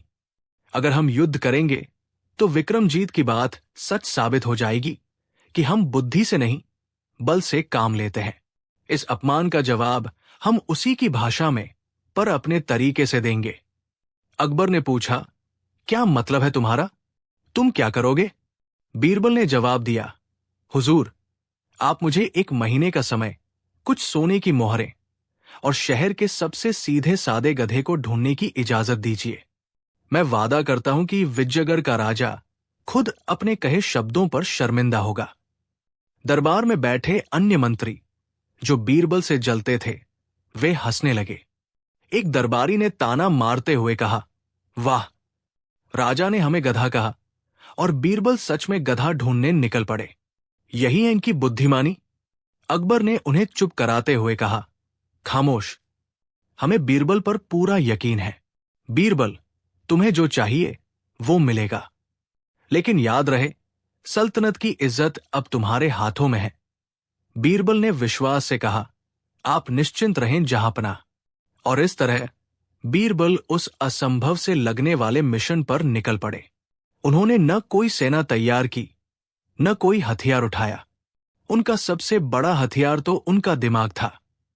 कुछ दिनों की खोज के बाद उन्हें एक गरीब धोबी मिला जिसका नाम कालू था। कालू के पास एक बहुत ही मरियल और सीधा सादा गधा था। बीरबल ने कालू को बुलाया और उसे एक थैली सोने की मोहरें देते हुए कहा, कालू, तुम्हें मेरा एक काम करना होगा। 1 महीने तक तुम्हें कोई और काम नहीं करना है। तुम्हारा और तुम्हारे परिवार का सारा खर्च हम उठाएंगे। कालू सोने की मोहरें देखकर हैरान रह गया। उसने अपनी पूरी जिंदगी में इतनी दौलत एक साथ नहीं देखी थी। उसने खुशी से कहा, हुक्म कीजिए हुजूर, आप जो कहेंगे मैं करूंगा। बीरबल ने उसे समझाया, तुम्हें रोज सुबह अपने इस गधे को लेकर यमुना नदी के किनारे आना है। मैं तुम्हें दुनिया के सबसे कीमती साबुन, इत्र और तेल दूंगा। तुम्हें रोज 2 घंटे तक इस गधे को रगड़ रगड़ कर नहलाना है, उसे तेल की मालिश करनी है और फिर उस पर इत्र लगाना है। बस यही तुम्हारा काम है। कालू हैरान रह गया। उसने पूछा, लेकिन हुजूर, ये तो एक गधा है, इसे नहलाने से क्या होगा? बीरबल मुस्कुराए, वो तुम मुझ पर छोड़ दो। बस याद रखना, ये बात किसी को पता नहीं चलनी चाहिए कि ये मेरा आदेश है। अगर कोई पूछे तो कहना कि तुम अपने गधे को इंसान बनाने की कोशिश कर रहे हो। दोस्तों, अब यहां एक छोटा सा सवाल आपके लिए। आपको क्या लगता है, बीरबल एक साधारण से गधे को शाही स्नान क्यों करवा रहे थे? क्या उनके दिमाग में कोई बड़ी योजना पक रही थी? अपना अंदाजा हमें नीचे कमेंट सेक्शन में लिखकर जरूर बताइए। देखते हैं किसका अंदाजा सही निकलता है। और फिर शुरू हुआ ऑपरेशन गधा स्नान। हर सुबह कालू अपने गधे को लेकर यमुना किनारे आता और उसे घंटों तक नहलाता। चंदन के साबुन से उसकी पीठ रगड़ी जाती, बादाम के तेल से उसकी मालिश होती और गुलाब का इत्र उस पर छिड़का जाता। ये अजीबोगरीब नजारा जल्द ही पूरे आगरा में चर्चा का विषय बन गया। लोग दूर दूर से इस शाही गधे को देखने आने लगे। एक आदमी कहता, अरे देखो, कालू धोबी तो पागल हो गया है, अपने गधे को ऐसे नहला रहा है जैसे कोई शहजादा हो। दूसरा कहता, मैंने सुना है ये गधे को इंसान बनाने की कोई तरकीब सीख कर आया है। धीरे धीरे ये खबर बीरबल के जासूसों के माध्यम से राज्य की सीमाओं को पार कर गई और आग की तरह फैलते फैलते विजयगढ़ के राजा विक्रमजीत के कानों तक भी पहुंच गई। राजा विक्रमजीत अपने दरबारियों के साथ ठहाके लगाकर हंसने लगे। वे बोले, हाँ हाँ हाँ, सुना तुमने? अकबर का सबसे बुद्धिमान मंत्री बीरबल आजकल एक गधे को इंसान बनाने में लगा हुआ है। मैंने तो पहले ही कहा था कि उनके मंत्री हमारे गधों के बराबर भी नहीं है। बीरबल ने तो मेरी बात को सच साबित कर दिया। एक मंत्री ने कहा, महाराज, लगता है हमारा पत्र पढ़कर बीरबल का दिमाग खराब हो गया है, वो अपना मानसिक संतुलन खो बैठे हैं। विक्रमजीत ने कहा, यह तो और भी मजेदार हो गया, हम भी तो देखें कि अकबर के मंत्री का बनाया हुआ इंसान कैसा दिखता है। तुरंत एक और पत्र भेजो और बीरबल को उस गधे के साथ हमारे दरबार में हाजिर होने का हुक्म दो। विक्रमजीत ने बीरबल का मजाक उड़ाने का ये सुनहरा मौका हाथ से जाने नहीं देना चाहा। उसने तुरंत एक और पत्र आगरा भेजा। पत्र मिलते ही अकबर चिंतित हो गए, लेकिन बीरबल के चेहरे पर वही शांत मुस्कान थी। बीरबल बोले, जहांपनाह, अब सही समय आ गया है, हमारी तैयारी पूरी है, आप इजाजत दें तो मैं कालू और उसके गधे के साथ विजयगढ़ जाने के लिए तैयार हूं। अकबर कुछ समझ नहीं पा रहे थे, लेकिन उन्होंने बीरबल पर भरोसा करते हुए उन्हें जाने की इजाजत दे दी। अगर आपको कहानी यहां तक पसंद आ रही है और आप बीरबल की चतुराई देखने के लिए उत्साहित हैं, तो कृपया इस वीडियो को एक लाइक जरूर कर दें। आपका एक लाइक हमें ऐसी ही और कहानियां बनाने के लिए बहुत हिम्मत देता है। अगले दिन बीरबल का अनोखा काफिला विजयगढ़ के लिए रवाना हुआ। आगे आगे बीरबल, उनके पीछे कालू धोबी और सबसे पीछे वो गधा जो एक महीने के शाही स्नान के बाद काफी साफ सुथरा और चमकदार दिख रहा था। उसके गले में फूलों की माला थी और उससे इत्र की खुशबू आ रही थी। जैसे ही बीरबल ने विजयगढ़ की सीमा में प्रवेश किया, उनका स्वागत उपहास और हंसी के ठहाकों से हुआ। हर कोई उस इंसानी गधे को देखने के लिए उमड़ पड़ा था। जब बीरबल राजा विक्रमजीत के दरबार में पहुंचे तो पूरा दरबार खचाखच भरा हुआ था। हर कोई ये तमाशा देखने के लिए बेताब था। राजा विक्रमजीत ने ताना कसते हुए सिंहासन से कहा, आइए आइए बीरबल जी, स्वागत है आपका। सुना है आप बड़े चमत्कार करने लगे हैं। कहाँ है आपका वो नायाब तोहफा, वो गधा जिसे आपने इंसान बना दिया? पूरा दरबार ठहाकों से गूंज उठा। बीरबल शांत रहे। उन्होंने कालू को इशारा किया। कालू गधे को लेकर दरबार के बीचों बीच आ गया। गधे ने दरबार को देखकर अपनी आदत के अनुसार जोर से रेंकना शुरू कर दिया। ये सुनते ही दरबार में हंसी का ऐसा फव्वारा छूटा कि रुकने का नाम ही नहीं ले रहा था। राजा विक्रमजीत हंसते हंसते लोटपोट हो गए। उन्होंने हंसी रोकते हुए कहा, वाह बीरबल वाह, क्या खूब इंसान बनाया है। ये तो हमारी भाषा भी नहीं समझता, अपनी ही रेंके जा रहा है। यही है तुम्हारी और शहंशाह अकबर की बुद्धिमानी का सबूत। जब हंसी का शोर थोड़ा थमा तो बीरबल ने बोलना शुरू किया। उनकी आवाज में ऐसी गंभीरता और आत्मविश्वास था कि पूरा दरबार एकदम शांत हो गया। उन्होंने हाथ जोड़कर विनम्रता से कहा, महाराज, आपने बिल्कुल सही पहचाना। ये अभी पूरी तरह से इंसान नहीं बन पाया है। असल में मैं तो आपकी मदद लेने आया हूं। विक्रमजीत ने हैरानी से पूछा, मेरी मदद? किस लिए? बीरबल बोले, महाराज, जब मुझे आपका पत्र मिला तो मैं आपकी बुद्धिमानी से बहुत प्रभावित हुआ।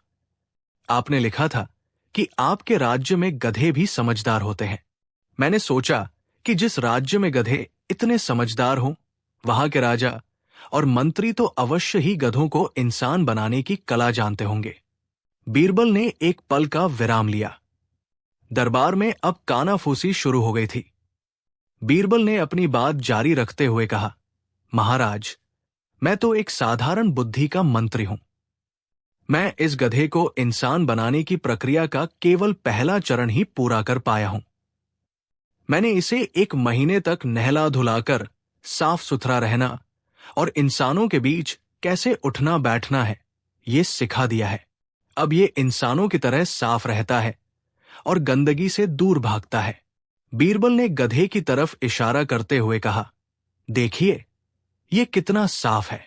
इसमें से खुशबू आ रही है। ये इंसानी सभ्यता का पहला पाठ है जो मैंने अपनी सीमित बुद्धि से इसे सिखा दिया है।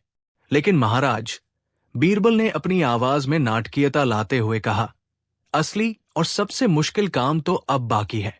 इसे ज्ञान देना, इसे बोलना सिखाना, इसे शास्त्र और राजनीति की शिक्षा देना, ये मेरे बस की बात नहीं है। ये काम तो केवल आप और आपके बुद्धिमान मंत्री ही कर सकते हैं, क्योंकि आपके राज्य में तो गधों को इंसान बनाने की परंपरा है। बीरबल ने अपनी बात खत्म की और सिर झुका लिया। एक पल के लिए पूरे दरबार में मौत जैसा सन्नाटा छा गया। राजा विक्रमजीत और उनके दरबारियों के चेहरे का रंग उड़ गया। वे बीरबल की बात का मतलब समझ चुके थे। बीरबल ने उन्हीं के फेंके हुए जाल में उन्हें ही फंसा दिया था। अब उनके सामने 2 ही रास्ते थे। या तो वे स्वीकार करें कि वे गधे को इंसान नहीं बना सकते, जिससे उनका खुद का मजाक बनता, या फिर वे उस गधे को इंसान बनाने की कोशिश करें, जिसमें वे निश्चित रूप से असफल होते। राजा विक्रमजीत का चेहरा शर्म से लाल हो गया। उनका घमंड पल भर में चूर चूर हो गया था। वो लैंगसम से अपने सिंहासन से उठे और बीरबल के पास आए। उन्होंने सिर झुकाकर शर्मिंदा आवाज में कहा, बीरबल, हम अपनी गलती मानते हैं। हमने अहंकार में आकर शहंशाह अकबर और आपके दरबार का अपमान किया। आपकी बुद्धिमानी सचमुच अतुलनीय है। आपने हमें हमारी औकात दिखा दी। कृपया हमें क्षमा कर दें और शहंशाह तक हमारा क्षमा संदेश पहुंचा दें। बीरबल ने मुस्कुराते हुए कहा, महाराज, क्षमा तो ईश्वर करता है। शहंशाह अकबर का दिल बहुत बड़ा है। वे आपको अवश्य माफ कर देंगे। बुद्धिमानी दूसरों को नीचा दिखाने में नहीं, बल्कि गिरे हुए को उठाने में है। राजा विक्रमजीत ने बीरबल का बहुत आदर सत्कार किया और उन्हें कीमती तोहफों के साथ विदा किया। जब बीरबल वापस आगरा पहुंचे और अकबर को पूरी कहानी सुनाई, तो अकबर अपनी हंसी रोक नहीं पाए। वे बीरबल की चतुराई पर इतने प्रसन्न हुए कि उन्होंने न केवल बीरबल को, बल्कि उस धोबी कालू और उसके गधे को भी सोने की मोहरों से लाद दिया। तो दोस्तों, ये थी बीरबल के गधा स्नान की अद्भुत कहानी। इस कहानी से हमें ये सीख मिलती है कि अहंकार और घमंड का सिर हमेशा नीचा होता है। सच्ची बुद्धिमानी चिल्लाने या लड़ने में नहीं, बल्कि शांति और चतुराई से अपनी बात साबित करने में है। बीरबल ने साबित कर दिया कि कलम की ताकत तलवार की ताकत से कहीं ज्यादा होती है। कहानी 6। ये उन दिनों की बात है जब आगरा में सर्दी का मौसम अपनी दस्तक दे चुका था। दरबार में हर कोई शहंशाह को खुश करने के लिए नए नए तरीके ढूंढ रहा था। बीरबल से जलने वाले 3 मंत्री, हकीम जमा, मुल्ला 2 प्याजा और सेनापति मान सिन्हा के एक चचेरे भाई रूप सिंह ने मिलकर एक गुप्त योजना बनाई। उनका मुखिया था हकीम जमा, जो अपनी चालाकी के लिए जाना जाता था। उसने बाकी दोनों से कहा, हम हमेशा बीरबल को नीचा दिखाने की कोशिश करते हैं और हर बार वो अपनी चतुराई से बच निकलता है। इस बार हमें कुछ ऐसा करना होगा कि सांप भी मर जाए और लाठी भी न टूटे। हम बीरबल को शहंशाह की नजरों में ही गिरा देंगे। योजना ये थी कि वे शहंशाह को ये विश्वास दिलाएंगे कि बीरबल अब पहले जैसा बुद्धिमान और वफादार नहीं रहा, बल्कि वो घमंडी और लापरवाह हो गया है। इसके लिए उन्होंने एक नाटक रचा। एक सुबह जब शहंशाह अकबर अपने बगीचे में टहल रहे थे, हकीम जमा दौड़ता हुआ उनके पास आया।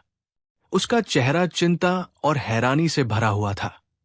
उसने हाफते हुए कहा, जहां पनाह, गजब हो गया, एक चमत्कार हुआ है। अकबर ने पूछा, क्या बात है हकीम साहब, आप इतने परेशान क्यों हैं? हकीम जमा ने कहा, हुजूर, आज जब मैं सुबह की नमाज पढ़कर घर लौट रहा था तो आसमान से एक दिव्य रोशनी उतरी। उस रोशनी में से एक फरिश्ता प्रकट हुआ। अकबर हैरान रह गए। फरिश्ता, तुम होश में तो हो? जी जहांपनाह, मैं अपनी आंखों पर विश्वास नहीं कर पाया। उस फरिश्ते ने कहा कि वो अल्लाह का पैगाम लेकर आया है। उसने कहा कि अल्लाह ताला शहंशाह अकबर की नेकी और न्याय से बहुत प्रसन्न है और उन्होंने आपके लिए स्वर्ग से एक तोहफा भेजा है। ये सुनकर अकबर बहुत प्रसन्न हुए। स्वर्ग से तोहफा? हमारे लिए? कहाँ है वो? हकीम जमा ने अपने हाथ में पकड़ा एक खूबसूरत मखमली कपड़े में लिपटा हुआ डिब्बा आगे बढ़ा दिया। ये है जहांपनाह। फरिश्ते ने इसे मुझे सौंपा और कहा कि इसे शहंशाह तक पहुंचा दूं। लेकिन उसने एक चेतावनी भी दी है। अकबर ने उत्सुकता से पूछा, कैसी चेतावनी?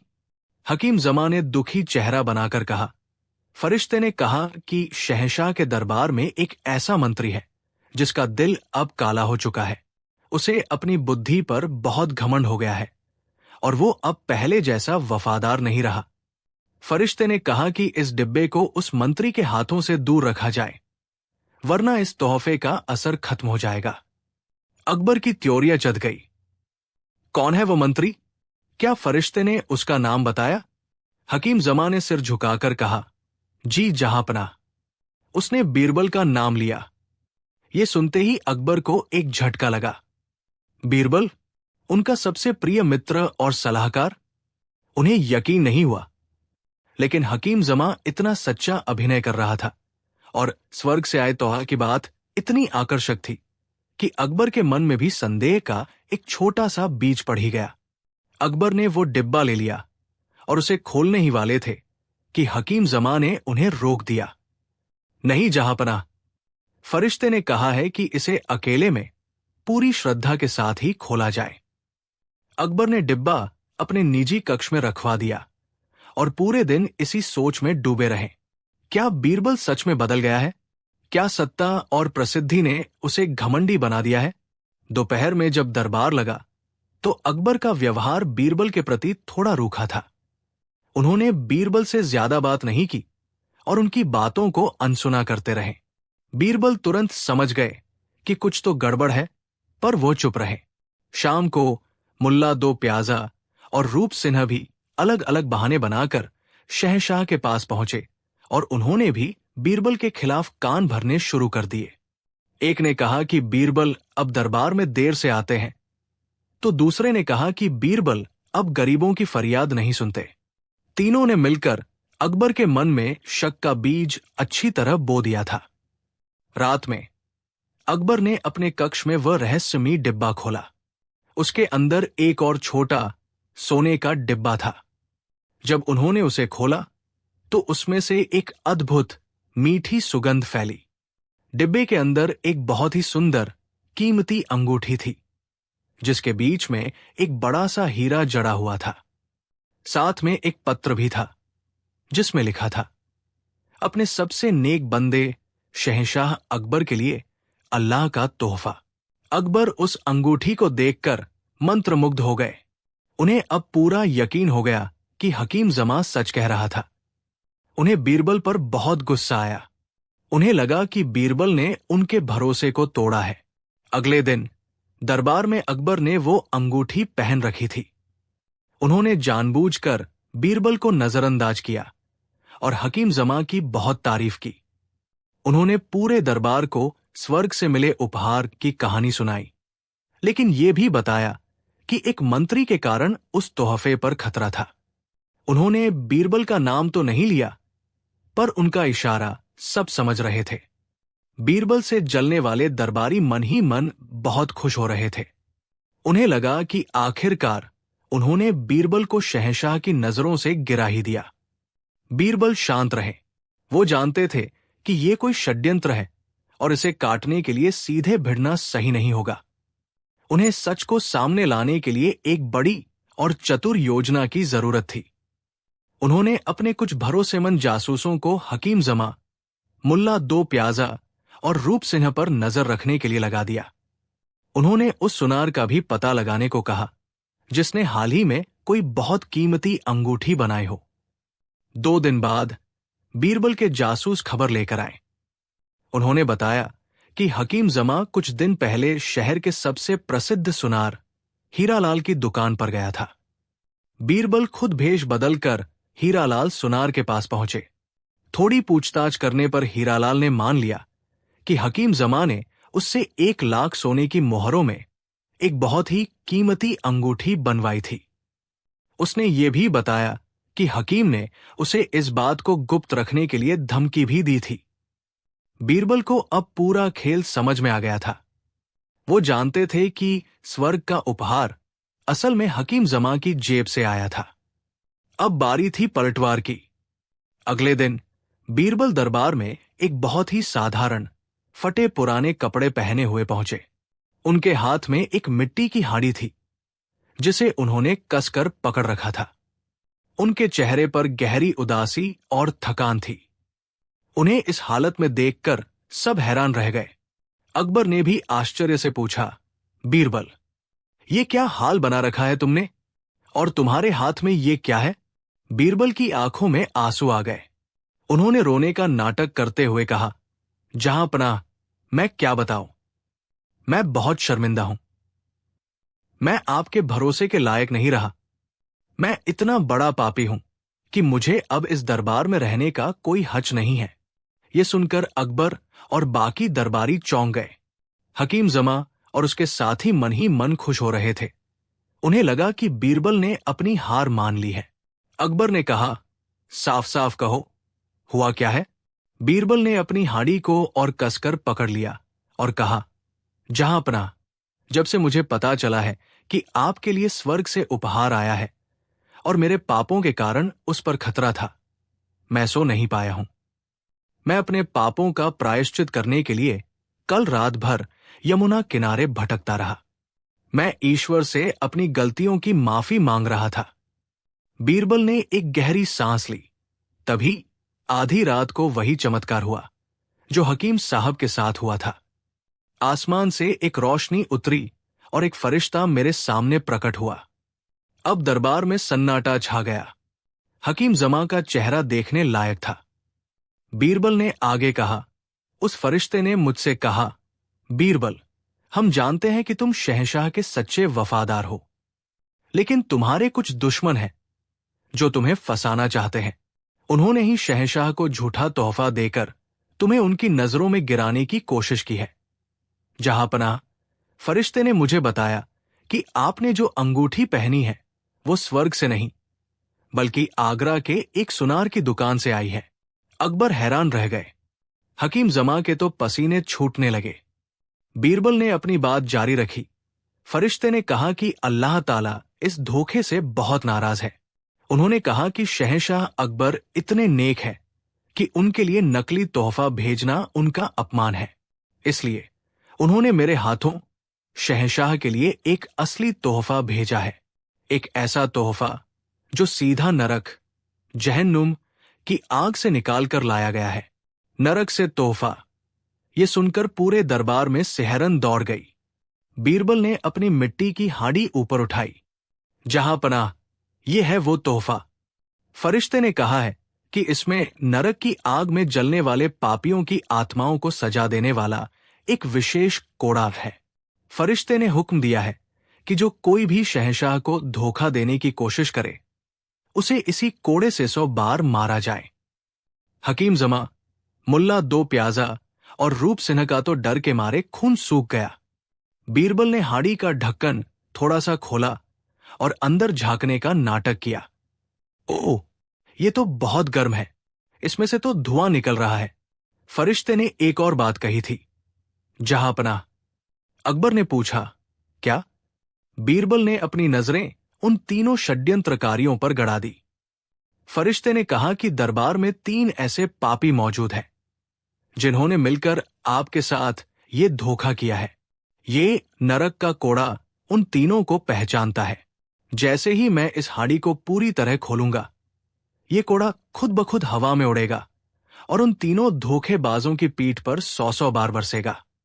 अब तो उन तीनों की हालत मरने जैसी हो गई। उन्हें लगा कि बीरबल के पास सच में कोई जादुई शक्ति आ गई है और अब वे नहीं बचेंगे।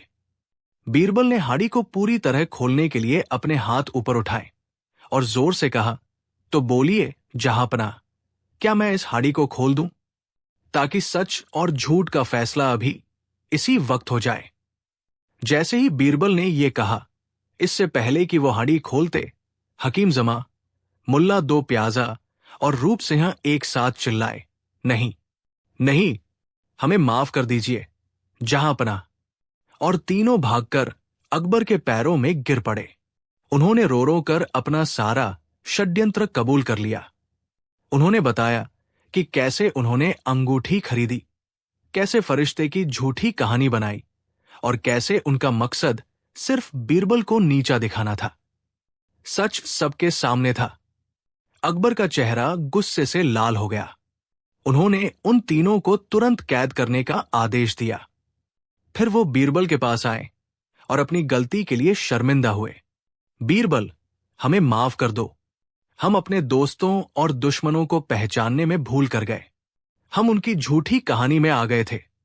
बीरबल ने मुस्कुराते हुए कहा, जहांपनाह, राजा का दिल मोम की तरह होता है जो भक्ति की आंच से पिघल जाता है। आपकी कोई गलती नहीं। बस भविष्य में याद रखिएगा कि जो तोहफा शोर मचाकर दिया जाए वो अक्सर नकली होता है। असली तोहफे तो खामोशी से दिए जाते हैं। अकबर ने पूछा, लेकिन बीरबल, तुम्हारी इस हाड़ी में सच में क्या है? बीरबल ने हाड़ी का ढक्कन खोला। उसके अंदर कोई जादुई कोड़ा नहीं था, बल्कि एक साधारण सा चमड़े का चाबुक था जिस पर उन्होंने गरम राख मल दी थी ताकि उसमें से धुआं निकलता हुआ दिखे। ये देखकर अकबर अपनी हंसी रोक नहीं पाए। उन्होंने बीरबल को गले लगा लिया और उनकी बुद्धिमानी की खूब प्रशंसा की। बीरबल ने एक बार फिर साबित कर दिया था कि झूठ और षड्यंत्र के हर ताले की चाबी उनकी चतुराई की जेब में हमेशा मौजूद रहती है। तो दोस्तों, ये थी बीरबल के शानदार पलटवार की कहानी। ये हमें सिखाती है कि ईर्ष्या और धोखे का रास्ता हमें हमेशा विनाश की ओर ले जाता है। सच्ची बुद्धिमानी लड़ने में नहीं, बल्कि दुश्मन को उसकी ही चाल में फंसाकर हराने में है। कहानी 7।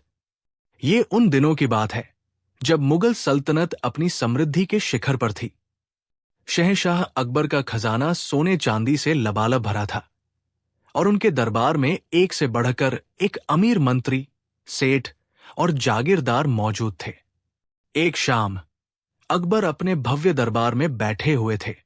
उनके चारों ओर कीमती कालीनों, रेशमी पर्दों और सोने के जड़ाऊ काम की चमक उनकी सल्तनत की शान बयां कर रही थी। उस दिन दरबार में राज्य के सबसे बड़े व्यापारियों और सेठों को भी आमंत्रित किया गया था। वे सब शहंशाह को अपनी अपनी तरफ से कीमती तोहफे पेश कर रहे थे। किसी ने फारस के घोड़े भेंट किए तो किसी ने चीन का रेशम।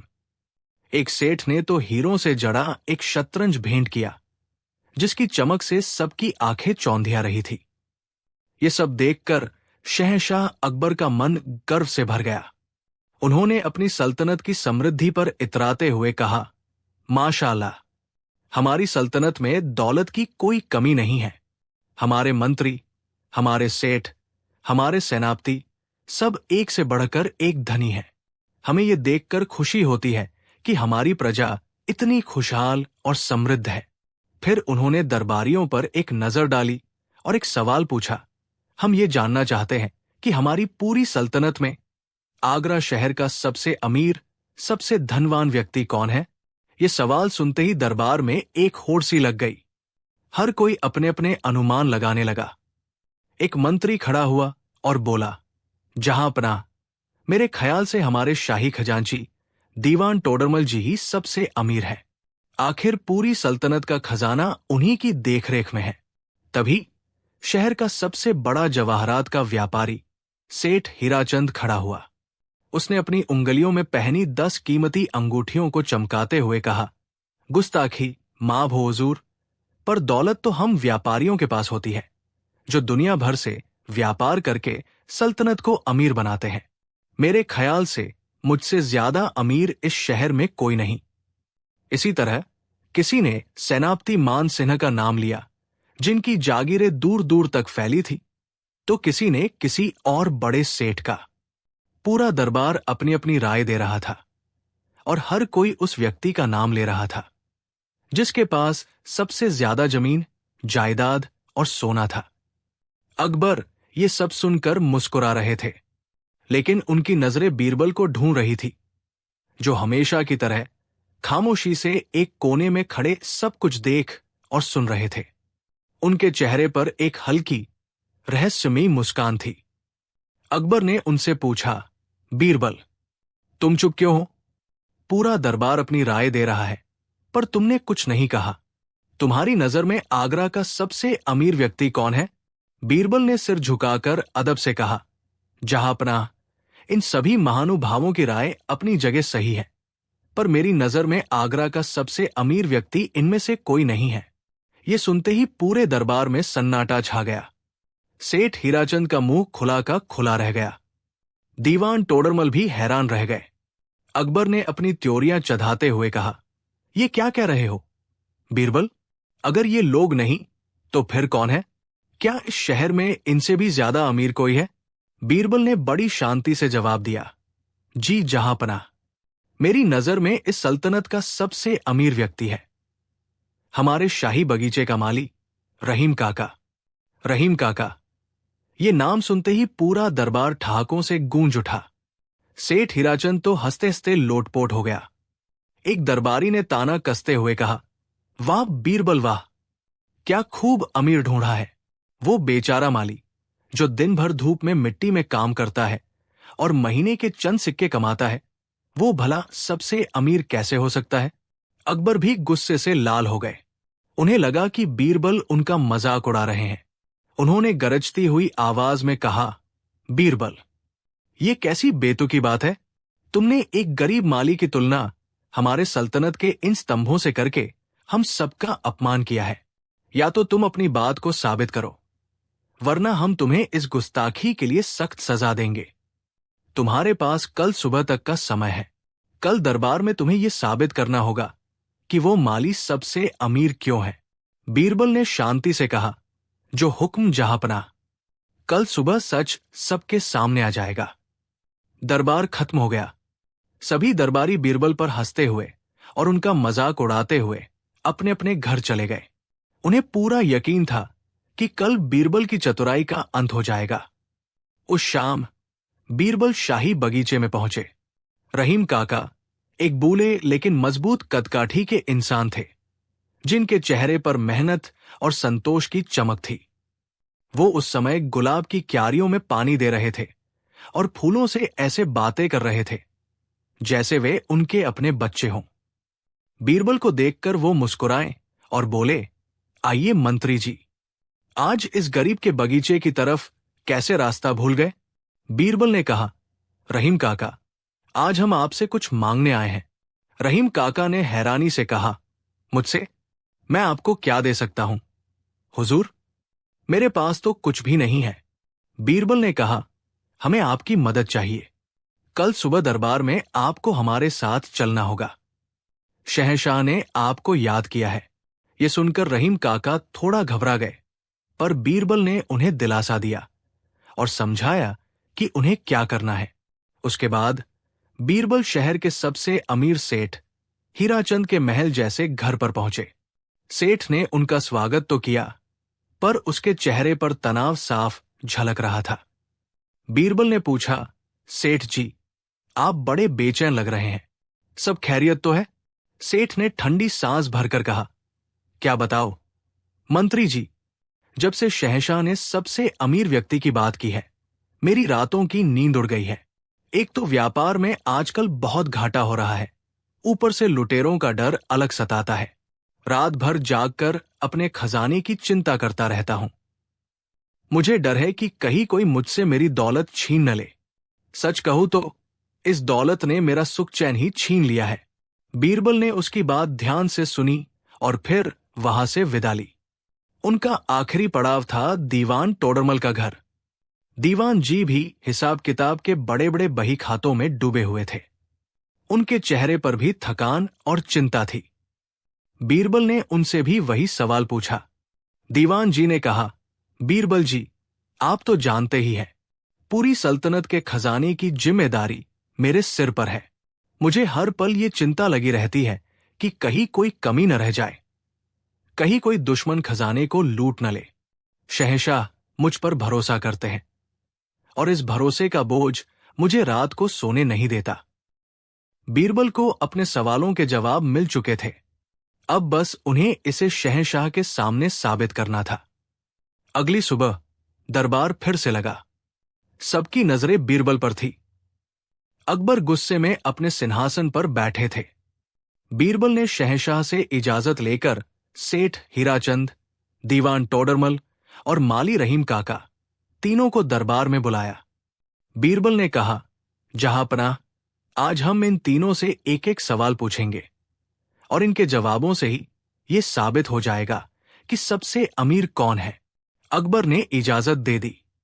बीरबल सबसे पहले सेठ हीराचंद के पास गए और पूछा, सेठ जी, मान लीजिए कि शहंशाह आपसे प्रसन्न होकर आपको एक वरदान देना चाहें, तो आप उनसे अपने लिए क्या मांगेंगे? सेठ हीराचंद की आंखें चमक उठीं। उसने तुरंत कहा, मैं शहंशाह से और दौलत मांगूंगा।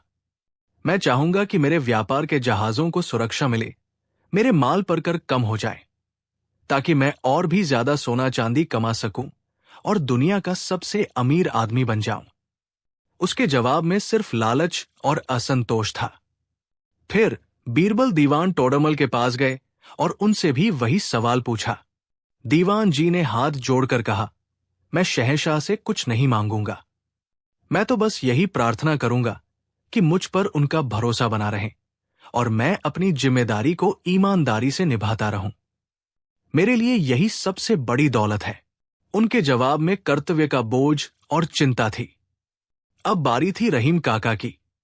वो बेचारे इतने बड़े दरबार में सहमे हुए खड़े थे। बीरबल ने उनसे भी वही सवाल पूछा, रहीम काका, अगर शहंशाह आपसे कुछ मांगने को कहें तो आप क्या मांगेंगे? रहीम काका ने बड़ी मासूमियत और सरलता से जवाब दिया। उनका जवाब सुनकर पूरा दरबार सन्न रह गया। उन्होंने कहा, हुजूर, आप तो मेरे अन्नदाता है। आपने मुझे इस खूबसूरत बगीचे की सेवा करने का मौका दिया। यही मेरे लिए बहुत है। मेरे पास क्या कमी है? मेरे पास रहने को एक छोटी सी कुटिया है, खाने को 2 वक्त की रोटी मिल जाती है, और सबसे बड़ी बात, मेरे पास ये हजारों फूल हैं जो रोज सुबह खिलकर मुझे दुआएं देते हैं। जब मैं आपको सुबह की सैर के बाद एक ताजा गुलाब पेश करता हूं और उसे देखकर आपके चेहरे पर जो मुस्कान आती है, हुजूर, सच कहूं तो उस एक पल में मुझे पूरी दुनिया की दौलत मिल जाती है। मुझे और कुछ नहीं चाहिए, बस आप सलामत रहें, यही मेरी कामना है। ये कहकर रहीम काका चुप हो गए। उनके चेहरे पर कोई लालच नहीं था, कोई चिंता नहीं थी, बस एक गहरी शांति और संतोष का भाव था। अब बीरबल शहंशाह अकबर की ओर मुड़े। उनका चेहरा आत्मविश्वास से दमक रहा था। बीरबल ने कहा, जहांपनाह, अब आप ही फैसला कीजिए।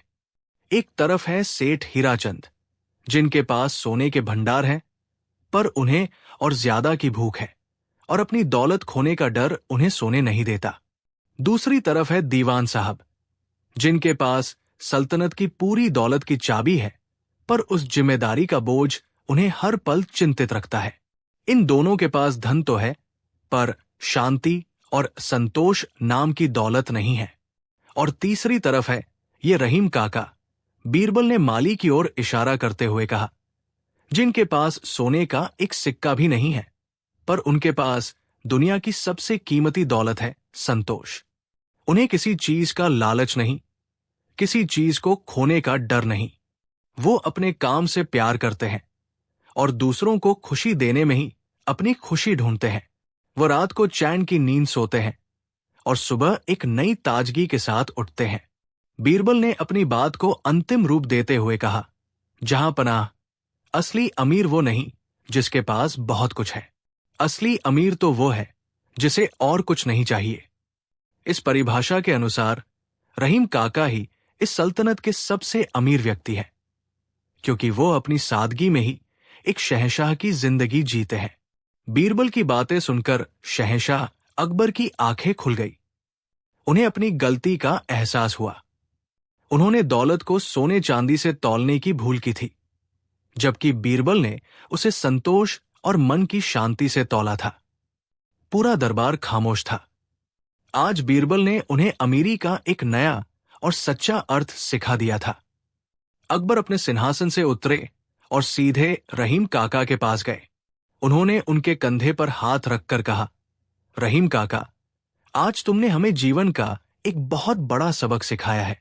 बीरबल सही कहते हैं, तुम ही इस सल्तनत के सबसे सच्चे अमीर हो। उस दिन के बाद शहंशाह अकबर अक्सर रहीम काका के साथ बगीचे में वक्त बिताने लगे। उनसे फूलों और जिंदगी के बारे में बातें करने लगे, ताकि वो भी उस सच्ची अमीरी का थोड़ा सा हिस्सा महसूस कर सके। तो दोस्तों, ये थी बीरबल की एक और अद्भुत कहानी, जो हमें सिखाती है कि सच्ची दौलत बाहरी चीजों में नहीं, बल्कि हमारे अंदर के संतोष में बसती है। जिसके पास संतोष है, उसके पास सब कुछ है। आपको इस कहानी से क्या सीख मिली? आपकी नजर में सच्ची अमीरी क्या है? हमें नीचे कमेंट्स में लिखकर जरूर बताइएगा। अगर आपको यह कहानी पसंद आई हो और इसने आपके दिल को छुआ हो, तो इस वीडियो को एक लाइक करें और इसे अपने दोस्तों और परिवार के साथ शेयर करना न भूलें। कहानी 8। आगरा शहर में सेठ जगतराम नाम के एक बहुत ही धनी व्यापारी रहते थे। उनकी गिनती सल्तनत के सबसे अमीर लोगों में होती थी। उनकी हवेलियां, बाग बगीचे और व्यापार दूर दूर तक फैले थे। सेठ जी जितने अमीर थे, उतने ही बुद्धिमान और दूरदर्शी भी थे। लेकिन उनकी जिंदगी में एक बहुत बड़ी चिंता थी, उनका इकलौता बेटा रमेश। रमेश दिल का बहुत अच्छा, सीधा सादा और भोला था, लेकिन दुनियादारी के मामले में वो एकदम शून्य था। उसे व्यापार, हिसाब किताब या धन दौलत में कोई रुचि नहीं थी। उसका मन तो बस पतंग उड़ाने, दोस्तों के साथ खेलने और अपनी ही सपनों की दुनिया में खोए रहने में लगता था। लोग उसे भोला रमेश या कभी कभी पीठ पीछे मूर्ख रमेश अभी कहते थे। सेठ जगतराम अपने बेटे से बहुत प्यार करते थे, पर उन्हें हर पल ये चिंता खाई जाती थी कि उनके बाद उनके भोले भाले बेटे का क्या होगा। कौन उसकी विशाल संपत्ति को संभालेगा? कहीं कोई चालाक इंसान उसे धोखा देकर सब कुछ हड़प न ले। सेठ जगतराम के व्यापार में एक मुनीम था, जिसका नाम था मोहनलाल। मोहनलाल पिछले 30 सालों से सेठ जी के साथ काम कर रहा था। वो बहुत ही चतुर, मीठी बातें करने वाला और चालाक था। सेठ जगतराम उस पर बहुत भरोसा करते थे और व्यापार का सारा काम लगभग वही देखता था। लेकिन मोहनलाल के मन में जहर भरा था। वो हमेशा से सेठ जी की दौलत पर अपनी गिद्ध जैसी नजरें गड़ाए बैठा था। वो जानता था कि रमेश बहुत भोला है और सही मौके पर वो सारी संपत्ति हड़प सकता है। वो सेठ जी के सामने तो वफादारी का ऐसा नाटक करता जैसे वो उनका सबसे बड़ा शुभ चिंतक हो। जैसे जैसे सेठ जगतराम की उम्र ढलती गई, उनकी चिंता बढ़ती गई। उन्होंने अपने बेटे को व्यापार सिखाने की बहुत कोशिश की, पर रमेश का मन इन सब में लगता ही नहीं था। अंत में अपनी मृत्यु से कुछ समय पहले सेठ जगतराम ने अपनी वसीयत लिखवाई। उन्होंने उस वसीयत को लिखने के लिए शाही कातिब को बुलवाया और उसे पंचायत के कुछ मुख्य लोगों के सामने सीलबंद करवा दिया। उन्होंने सबसे कह दिया कि उनकी मृत्यु के बाद ही इस वसीयत को खोला जाए। कुछ महीनों बाद सेठ जगतराम का निधन हो गया। पूरा शहर उनके शोक में डूब गया। रमेश तो अपने पिता को खोकर पूरी तरह टूट चुका था। उसे तो ये भी नहीं पता था कि अब आगे क्या होगा। 13वीं के दिन गांव की पंचायत और शहर के बड़े लोग सेठ जी की हवेली में इकट्ठे हुए। मोहनलाल, जो अब खुद को घर का मालिक समझ रहा था, सबके सामने दुख का नाटक कर रहा था। शाही कातिब ने सबके सामने सेठ जगतराम की सीलबंद वसीयत को खोला और उसे पढ़ना शुरू किया। जैसे ही वसीयत पढ़ी गई, वहां बैठे हर व्यक्ति के पैरों तले से जमीन खिसक गई। रमेश के तो होश ही उड़ गए। वसीयत में लिखा था, मैं सेठ जगतराम पूरे होशोवास में ये फैसला लेता हूं कि मेरी मृत्यु के पश्चात मेरी सारी संपत्ति, मेरी हवेलियां, जमीन जायदाद, सोना चांदी, व्यापार, सब कुछ मेरे सबसे वफादार और प्रिय मित्र मोहनलाल को दिया जाएगा। वही आज से मेरी हर एक चीज का मालिक होगा। यह सुनकर मोहनलाल की आंखों में शैतानी चमक आ गई, जिसे उसने बड़ी मुश्किल से अपने नकली आंसुओं के पीछे छुपाया। लेकिन वसीयत का सबसे चौंकाने वाला हिस्सा तो अब आना था। आगे लिखा था, मेरा इकलौता पुत्र रमेश, जिसे मैं बहुत प्रेम करता हूं, उसे मेरी इस विशाल संपत्ति में से कुछ भी नहीं मिलेगा। वो आज से इस घर और जायदाद से बेदखल किया जाता है।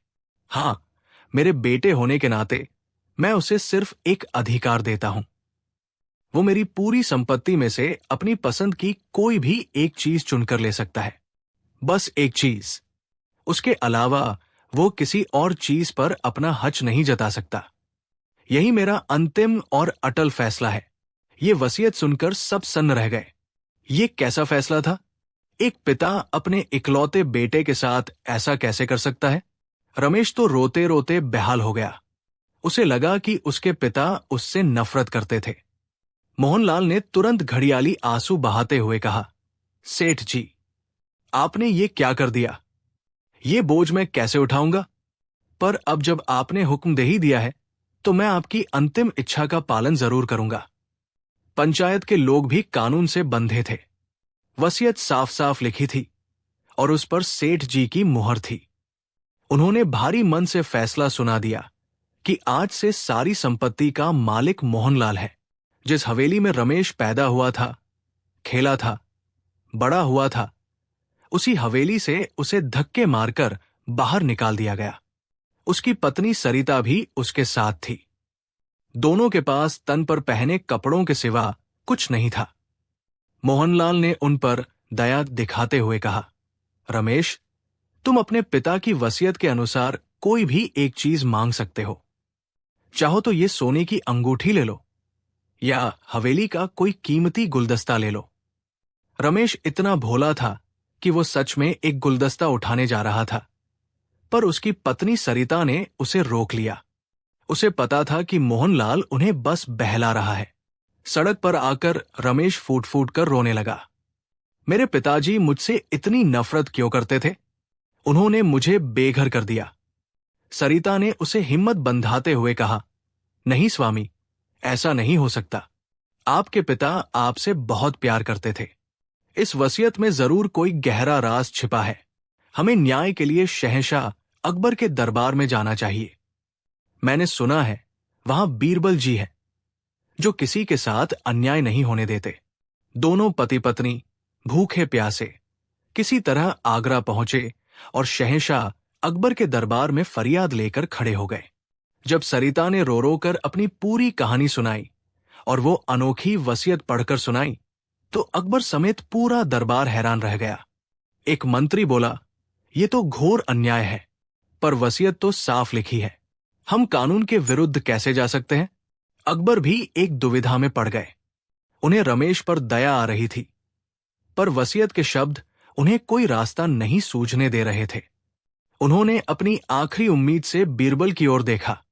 बीरबल, इस मामले में तुम्हारी क्या राय है? क्या इस भोले इंसान को न्याय दिलाने का कोई रास्ता है? बीरबल ने उस वसीयत को अपने हाथ में लिया और उसे बहुत ध्यान से एक एक शब्द पर गौर करते हुए पढ़ा। पढ़ते पढ़ते उनके चेहरे पर एक हल्की सी मुस्कान आ गई। वो सेठ जगतराम की दूरदर्शिता को समझ चुके थे। बीरबल ने कहा, जहां पनाह सेठ जगतराम एक बहुत ही बुद्धिमान पिता थे। उन्होंने अपने बेटे को बेदखल नहीं किया है, बल्कि उसे एक ऐसा हथियार दिया है जिससे वो अपनी सारी संपत्ति वापस पा सकता है। बस उस हथियार को चलाना उसे नहीं आता। ये सुनकर सब हैरान हो गए। अकबर ने पूछा, कैसा हथियार बीरबल? हमें तो कुछ समझ नहीं आ रहा। बीरबल ने कहा, इसका पता कल चलेगा। आप कृपया सेठ मोहनलाल को कल दरबार में हाजिर होने का हुक्म दे। कल ही दूध का दूध और पानी का पानी हो जाएगा। अगले दिन दरबार खचाखच भरा हुआ था। हर कोई ये देखने आया था कि बीरबल इस अनोखी पहेली को कैसे सुलझाते हैं। मोहनलाल पूरे आत्मविश्वास के साथ एक अमीर सेठ की तरह सज धज कर आया था। उसे यकीन था कि जीत उसी की होगी। रमेश और सरिता एक कोने में सहमे हुए खड़े थे। बीरबल ने मोहनलाल से पूछा, सेठ मोहनलाल, क्या आप मानते हैं कि सेठ जगतराम की वसीयत के अनुसार उनकी सारी संपत्ति, हर एक चीज अब आपकी है? मोहनलाल ने अकड़कर कहा, जी हां, बिल्कुल, मैं ही हर चीज का मालिक हूं। बीरबल ने फिर पूछा, और क्या आप ये भी मानते हैं कि वसीयत के अनुसार रमेश को ये अधिकार है कि वो उस पूरी संपत्ति में से अपनी पसंद की कोई भी एक चीज चुन सकता है? मोहनलाल हंसा, हां हां, बिल्कुल अधिकार है। वो कोई एक खिलौना या बर्तन उठाकर ले जा सकता है। मुझे कोई एतराज नहीं। बीरबल मुस्कुराए, बहुत खूब। अब वो रमेश की ओर मुड़े, जो डरा हमा खड़ा था। बीरबल ने उसके कंधे पर हाथ रखकर धीमे से कहा, रमेश, तुम्हारे पिता तुमसे बहुत प्यार करते थे। उन्होंने ये वसीयत तुम्हें दौलत का मतलब सिखाने के लिए लिखी थी। उन्होंने तुम्हें एक ऐसा अधिकार दिया है जो तुम्हें सब कुछ वापस दिला सकता है। अब बिना डरे पूरे दरबार के सामने अपनी उस एक चीज को चुनो जो तुम अपने पिता की संपत्ति में से लेना चाहते हो। रमेश ने कांपती आवाज में कहा, पर मैं क्या चुनूं? बीरबल ने उसके कान में कुछ कहा और फिर पीछे हट गए। रमेश ने एक गहरी सांस ली। उसने अपनी नजरें उठाईं और सीधे सेठ मोहनलाल की ओर इशारा करते हुए पूरे दरबार के सामने बुलंद आवाज में कहा, जहां पनाह, अपने पिताजी की वसीयत के अनुसार मैं उनकी विशाल संपत्ति में से एक चीज चुनना चाहता हूं, और वो चीज है सेठ मोहनलाल। ये सुनते ही पूरे दरबार में जैसे बिजली दौड़ गई। एक पल के लिए सन्नाटा छा गया और फिर लोग कानाफूसी करने लगे। मोहनलाल का तो चेहरा ही सफेद पड़ गया। ये क्या बकवास है? तुम मुझे कैसे चुन सकते हो? मैं कोई चीज नहीं, एक इंसान हूं। अकबर भी हैरान थे। उन्होंने बीरबल से पूछा, बीरबल, ये क्या हो रहा है? अब बीरबल ने अपनी असली चाल चली। उन्होंने शांत भाव से कहा, जहां पनाह, इसमें कुछ भी गलत नहीं है। सेठ मोहनलाल खुद मान चुके हैं कि वसीयत के अनुसार सेठ जगतराम की हर एक चीज अब उनकी है। सेठ जगतराम के समय में मोहनलाल क्या थे? वो सेठ जी के एक वफादार सेवक, एक मुनीम थे।